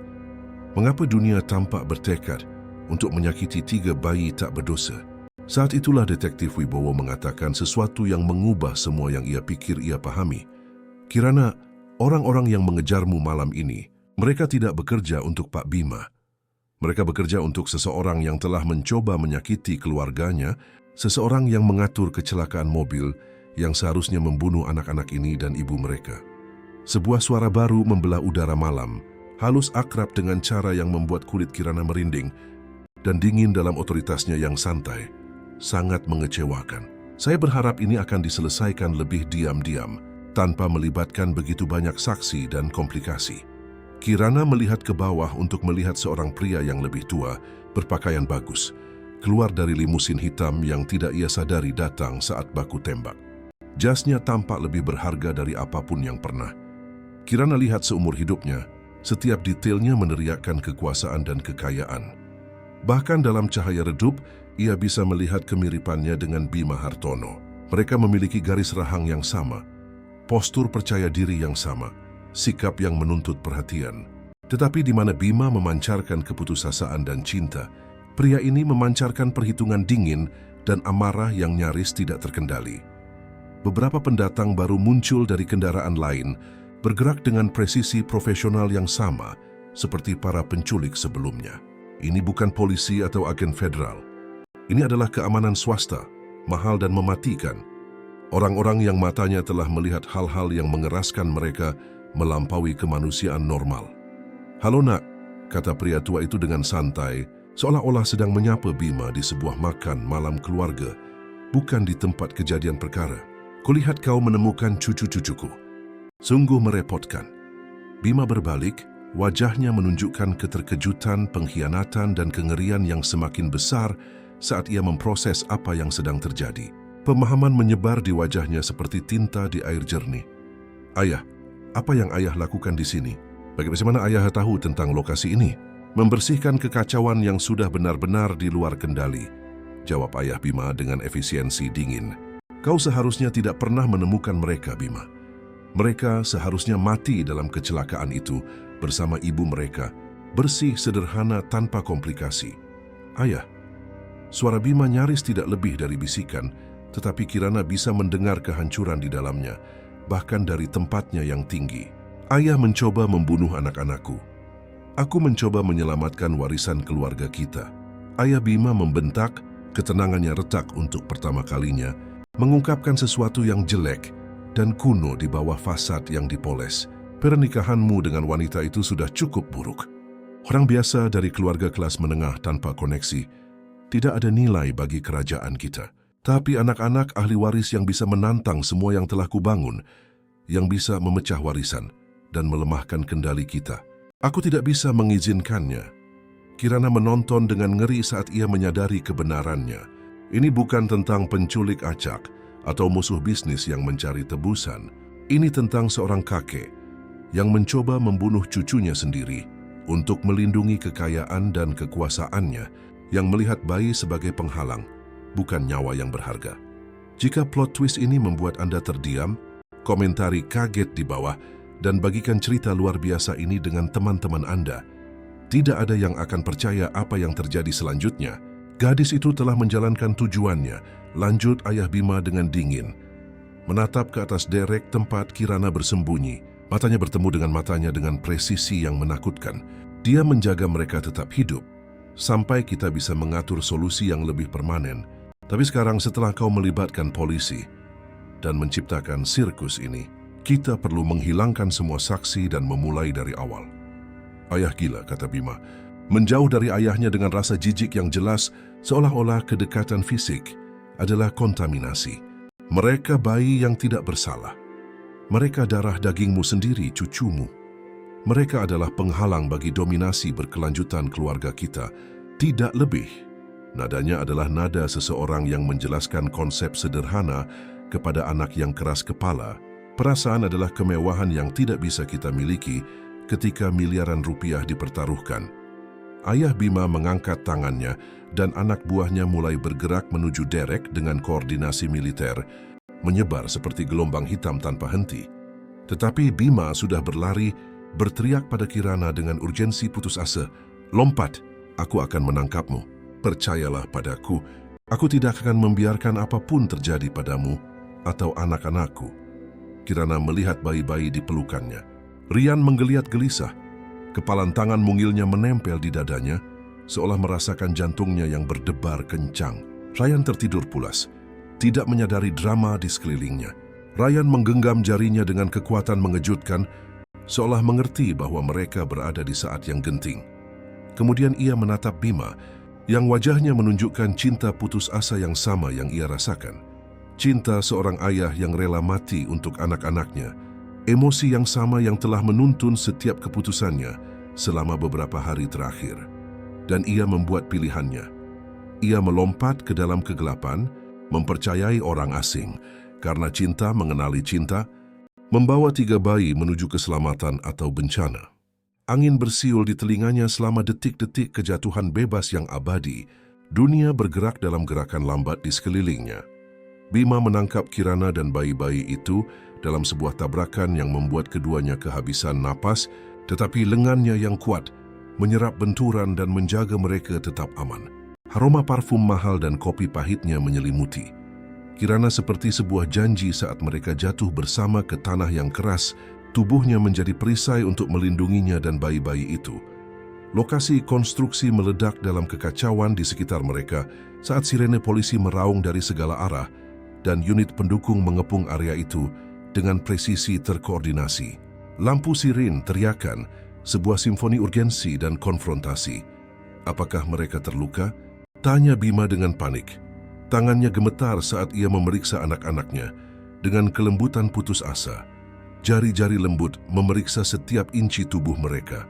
"Apakah kau terluka? Apakah ada yang menyakitimu?" Kirana menatapnya dengan takjub, hampir tidak bisa mempercayai apa yang dilihatnya. Pria kaya dan berkuasa ini, yang wajahnya pernah ia lihat di papan reklame dan foto-foto koran, sedang menangis saat ia menatap anak-anaknya.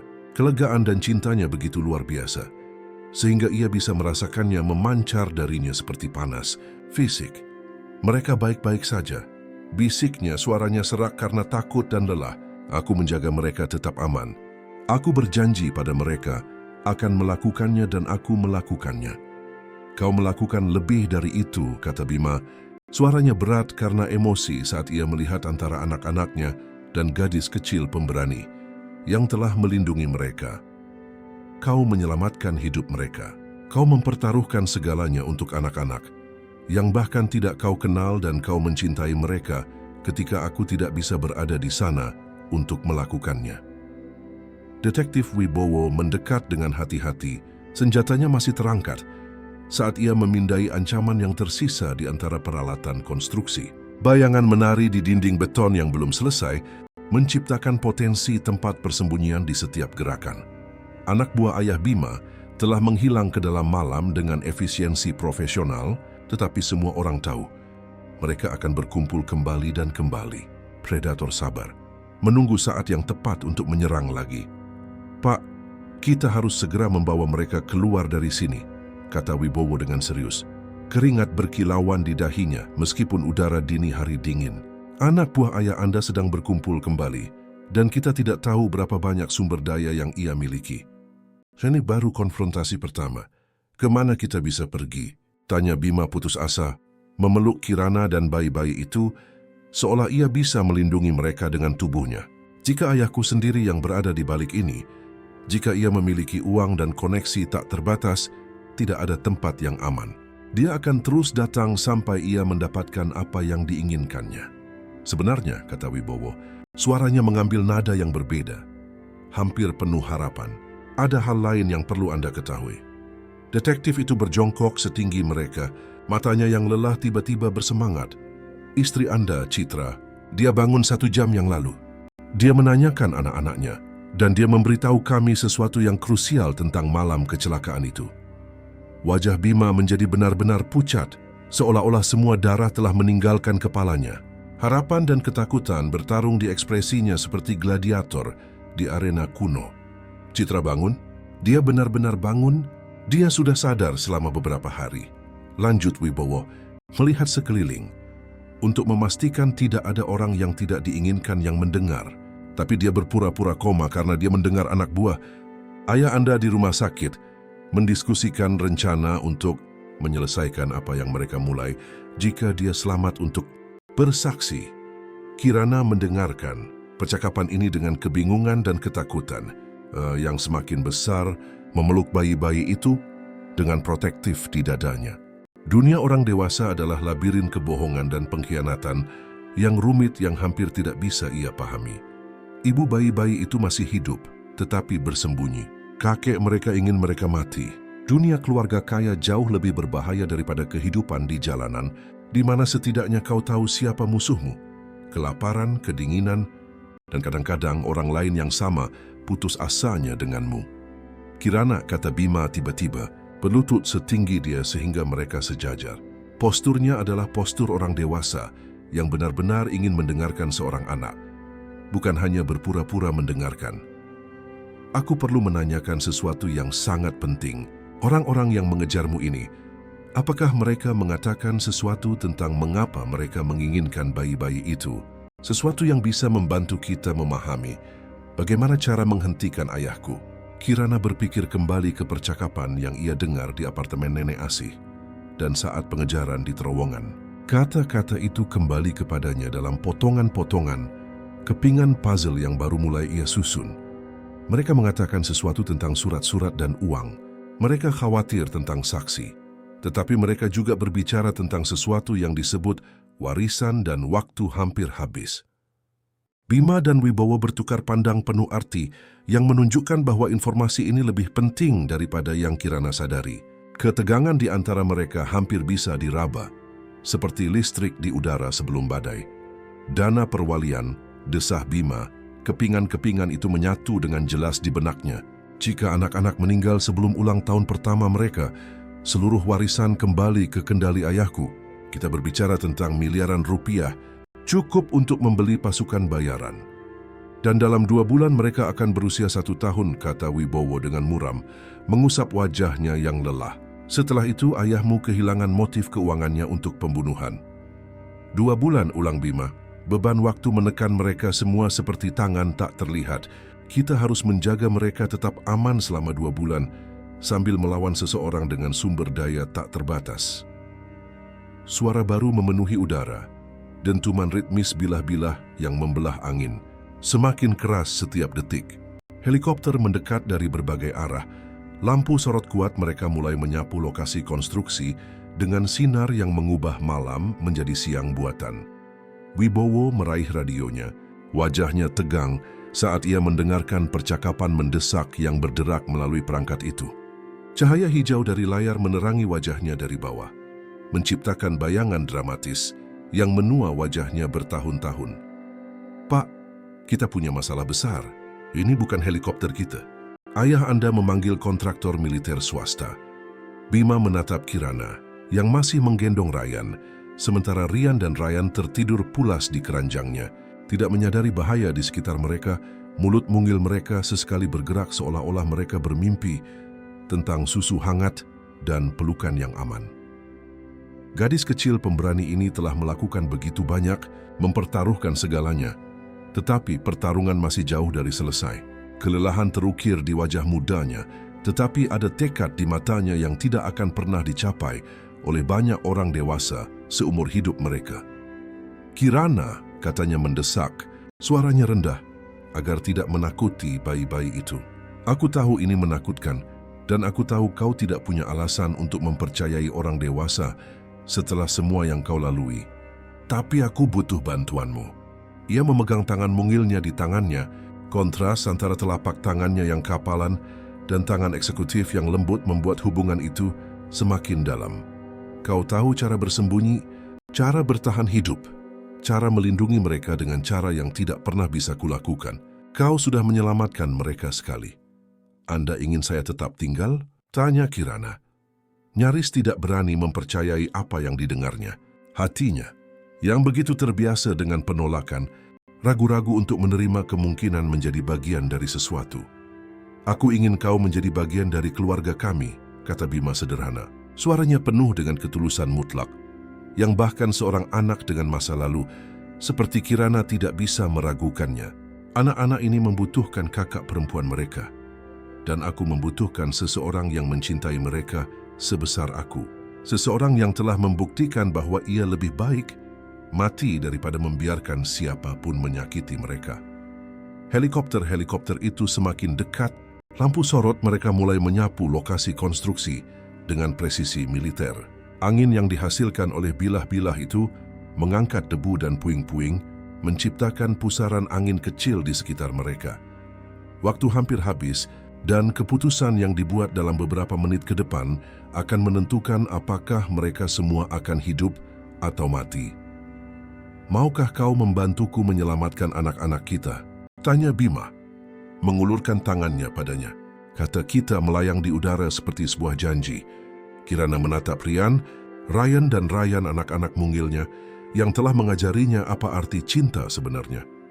Yang telah membuatnya mengerti bahwa keluarga bukan tentang darah, tetapi tentang pilihan dan pengorbanan serta perlindungan.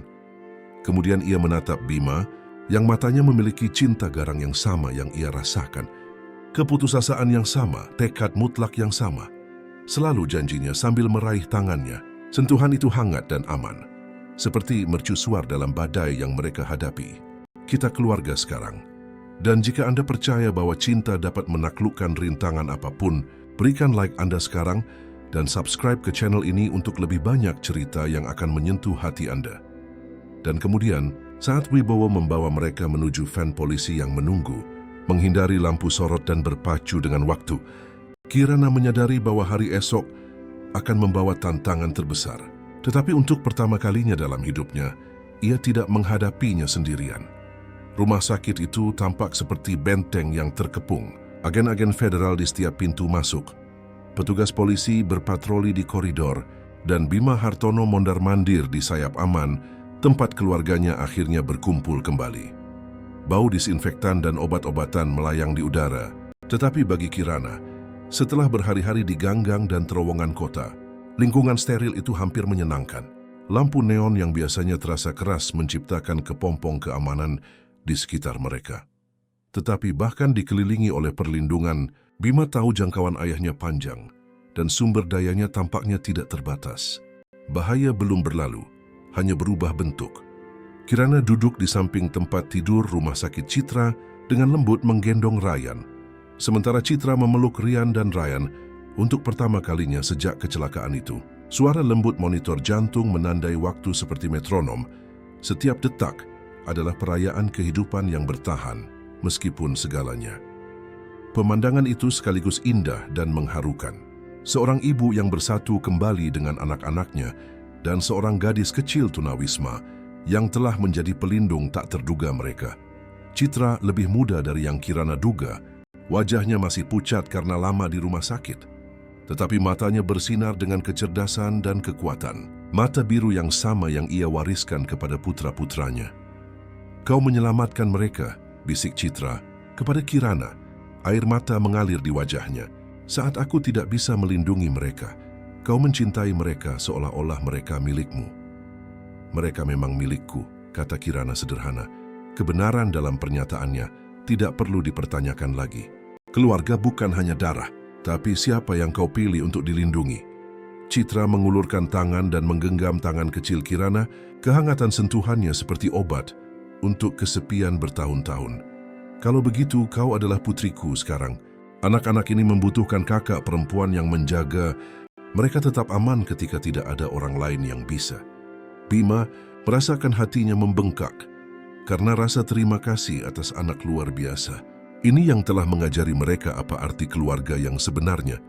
Tetapi momennya terganggu oleh detektif Wibowo yang menerobos pintu. Napasnya yang pendek menunjukkan bahwa ia telah berlari di koridor. Kita punya masalah, Wibowo mengumumkan dengan muram, memegang surat-surat resmi yang sedikit bergetar di tangannya. Ayah Anda telah mengajukan permohonan hak asuh darurat, mengklaim bahwa Anda tidak stabil secara mental. Dia memiliki hakim di kantongnya. dan kekuatan hukum yang cukup untuk mengulur ini di pengadilan selama berbulan-bulan. Wajah Bima mengeras dengan tekad, tetapi sebelum ia bisa menjawab, Citra angkat bicara. "Ada sesuatu yang belum kuberitahukan padamu," katanya. Suaranya lemah tapi tegas. "Sesuatu tentang malam kecelakaan itu." Semua orang menoleh padanya, merasa bahwa ini sangat penting. Udara di kamar rumah sakit terasa lebih padat, penuh dengan antisipasi. "Ayahmu ada di sana, Bima," lanjut Citra. Jari-jarinya meremas kain tipis selimut rumah sakit. "Aku melihatnya mengarahkan anak buahnya setelah kita jatuh ke sungai. Tapi aku memakai alat perekam daruratku. Semuanya disiarkan ke sistem keamanan rumah kita." Bima menatap istrinya dengan kaget, seolah-olah ia baru saja melakukan keajaiban di depan matanya. "Rekamannya selamat. Semuanya ada di sana?" Suaranya, instruksinya, pengakuannya bahwa ia mengatur pembunuhan itu. Citra mengangguk, senyum kemenangan kecil menerangi wajahnya yang pucat. "Semuanya. Setiap kata." Wibowo sedang meraih teleponnya ketika pintu kamar rumah sakit meledak terbuka dengan kekuatan yang cukup untuk meretakkan dinding di sebelahnya. Ayah Bima masuk, diapit oleh 6 pria berjas mahal, bergerak dengan keyakinan seseorang yang memiliki separuh kota. Setiap pria membawa tonjolan samar di bawah jas mereka yang menunjukkan senjata tersembunyi. Di belakang mereka datang penjaga keamanan rumah sakit, jelas berada di bawah kendalinya. Lencana mereka berayun seperti medali kesetiaan yang dibeli. "Halo, Nak," kata ayah Bima dengan tenang, seolah-olah ia datang untuk makan malam keluarga, bukan konfrontasi yang berpotensi mematikan. Senyumnya tidak mencapai matanya, yang tetap sedingin batu di sungai musim dingin. "Aku yakin kau memiliki sesuatu yang menjadi milikku. Anak-anak ini bukan milik siapapun," kata Bima, melangkah protektif di depan tempat tidur, tempat Citra memegang si kembar. Posturnya adalah postur seorang ayah yang siap menghadapi ancaman apapun. Tidak peduli seberapa hebatnya. "Mereka adalah penghalang bagi semua yang telah dibangun keluarga kita," jawab ayahnya dengan dingin. Matanya yang penuh perhitungan tertuju pada Kirana, menilainya seolah-olah ia adalah komoditas, bukan seorang anak. "Termasuk saksi yang telah melihat terlalu banyak. Anda tidak akan mengambil mereka," kata Kirana, berdiri dengan Ryan di pelukannya. Meskipun baru berusia 7 tahun, ia menghadapi pria paling berkuasa di kota tanpa gentar, dagunya terangkat menantang. Bayi-bayi itu merasakan ketegangan, mulai gelisah, rengekan kecil ketidaknyamanan keluar dari mulut mereka. "Aku tidak akan membiarkanmu menyakiti mereka." Ayah Bima tersenyum dingin, gerakan yang tidak pernah mencapai mata predatornya. Mengharukan, tapi pada akhirnya sia-sia. "Hukum ada di pihakku, dan hukum hanyalah komoditas lain yang bisa dibeli ketika seseorang memiliki sumber daya yang cukup."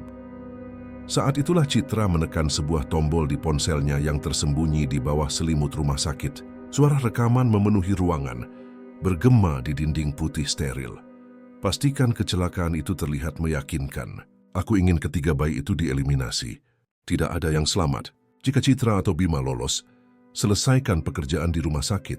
Aku tidak bisa memiliki cucu yang memecah warisan. Semuanya harus kembali padaku saat tenggat waktu dana berakhir." Suara ayah Bima, yang tidak salah lagi dan memberatkan, memenuhi ruangan dengan kekejaman yang diperhitungkan. Audio yang jernih dari pengakuannya memberikan perintah untuk membunuh cucunya sendiri. Pengakuannya mengatur kecelakaan mobil, diskusinya tentang menghilangkan saksi. Saat suaranya memenuhi ruangan, wajahnya kehilangan semua warna, berubah menjadi topeng kemarahan murni.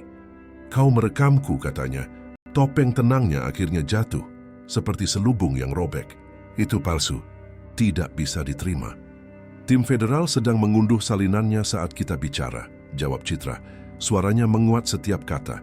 "Diverifikasi dan disahkan oleh 3 laboratorium audio independen." Wibowo tersenyum muram saat agen-agen federal menerobos, masuk dari setiap pintu, senjata terarah, perintah diteriakkan.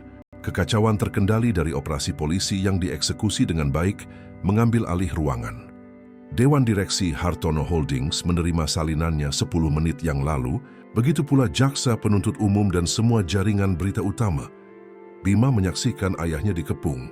Kerajaannya runtuh secara real time. Peringatan berita membanjiri telepon di seluruh ruangan. Suara notifikasi simultan menciptakan hiruk-pikuk digital, saham Hartono Holdings anjlok, penyelidik federal membekukan aset, kerajaan yang dibangun selama puluhan tahun meledak dalam hitungan menit. Ini belum berakhir, geram ayah Bima saat borgol terpasang di pergelangan tangannya, logam dingin kontras dengan jam tangan emas mahal di pergelangan tangannya. Aku punya sumber daya, koreksi Wibowo, nadanya hampir penuh belas kasihan. Sekarang kau punya sel penjara. Saat ayah Bima dibawa pergi sambil memprotes dan mengancam, Bima merasakan ketakutan selama berbulan-bulan terlepas dari pundaknya. Lebih dari sekadar lega, ia merasakan rasa terima kasih yang luar biasa untuk istrinya, yang telah mempertaruhkan segalanya, untuk detektif yang berjuang demi keadilan, dan untuk gadis kecil luar biasa yang telah menyelamatkan keluarganya ketika semua cara lain gagal. 6 bulan kemudian, Bima duduk di tamannya. Matahari musim semi menghangatkan wajahnya saat ia menyaksikan Kirana mengajari adik-adiknya berjalan di atas rumput yang lembut. Tawa anak-anak kecil itu memenuhi udara seperti musik, suara paling berharga yang pernah ia dengar. Pada usia 18 bulan, Ryan dan Ryan sehat, bahagia dan sangat menyayangi kakak perempuan mereka. Ryan selalu mengikutinya seperti bayangan. Ryan membawakannya bunga-bunga kecil, dan Ryan masih memegang jarinya dengan genggaman kuat yang telah menjadi ciri khasnya. Proses adopsi ternyata sangat sederhana. Dengan ayah Bima menghadapi berbagai tuduhan percobaan pembunuhan, konspirasi dan penipuan keuangan, rintangan hukum telah lenyap seperti kabut di bawah matahari yang terik. Citra bergabung dengan Bima di bangku kayu, pemulihannya telah selesai, dan kegembiraannya tidak ternoda oleh rasa takut. Trauma masih datang bergelombang bagi mereka semua. Tetapi bersama-sama, mereka berhasil menghadapinya hari demi hari. Menurutmu, apakah dia tahu betapa berartinya dia bagi kita? Tanya Citra, sambil memperhatikan Kirana tertawa saat Ryan mengambil langkah mandiri pertamanya, lengan mungilnya terentang untuk keseimbangan. Dia sedang belajar, jawab Bima, mengamati keluarganya, dengan kepuasan yang tidak pernah ia bayangkan mungkin. Dia belum pernah punya keluarga sungguhan sebelumnya. Kepercayaan butuh waktu. Papa, Mama, panggil Kirana tiba-tiba, menggunakan nama-nama yang membuat jantung Bima berdebar setiap kali ia mendengarnya. Ryan jalan 6 langkah penuh. Bima dan Citra berlari untuk merayakan bersama anak-anak mereka. Mereka berempat. Rumput di bawah kaki mereka, matahari di wajah mereka, masa depan cerah di depan, semua hal sederhana yang hampir hilang selamanya. Dan Bima menyadari bahwa terkadang kekuatan paling dahsyat bukanlah uang atau pengaruh. Terkadang itu hanyalah cinta yang cukup berani untuk melindungi apa yang paling penting. Cinta yang telah ditunjukkan oleh seorang gadis kecil, jalanan dengan lebih jelas daripada orang dewasa manapun. Kita di rumah, bisiknya kepada keluarganya yang berkumpul di bawah sinar matahari sore. Dan untuk pertama kalinya, Bima Hartono mengerti apa arti sebenarnya dari kata-kata itu. Rumah bukanlah mansion dengan keamanan canggih atau investasi global atau nama keluarga yang kuat. Rumah adalah lingkaran cinta ini, yang terbentuk secara tak terduga dan tak terduga, yang telah selamat dari hal terburuk yang bisa ditawarkan dunia. Jika cerita ini menyentuh hati Anda, sama seperti menyentuh hati kami, tinggalkan di kolom komentar momen mana yang paling membuat Anda terharu.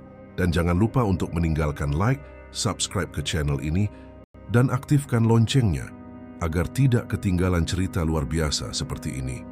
Bagikan dengan seseorang yang perlu percaya bahwa cinta sejati selalu menang, tidak peduli apapun rintangannya. Sampai jumpa di cerita berikutnya.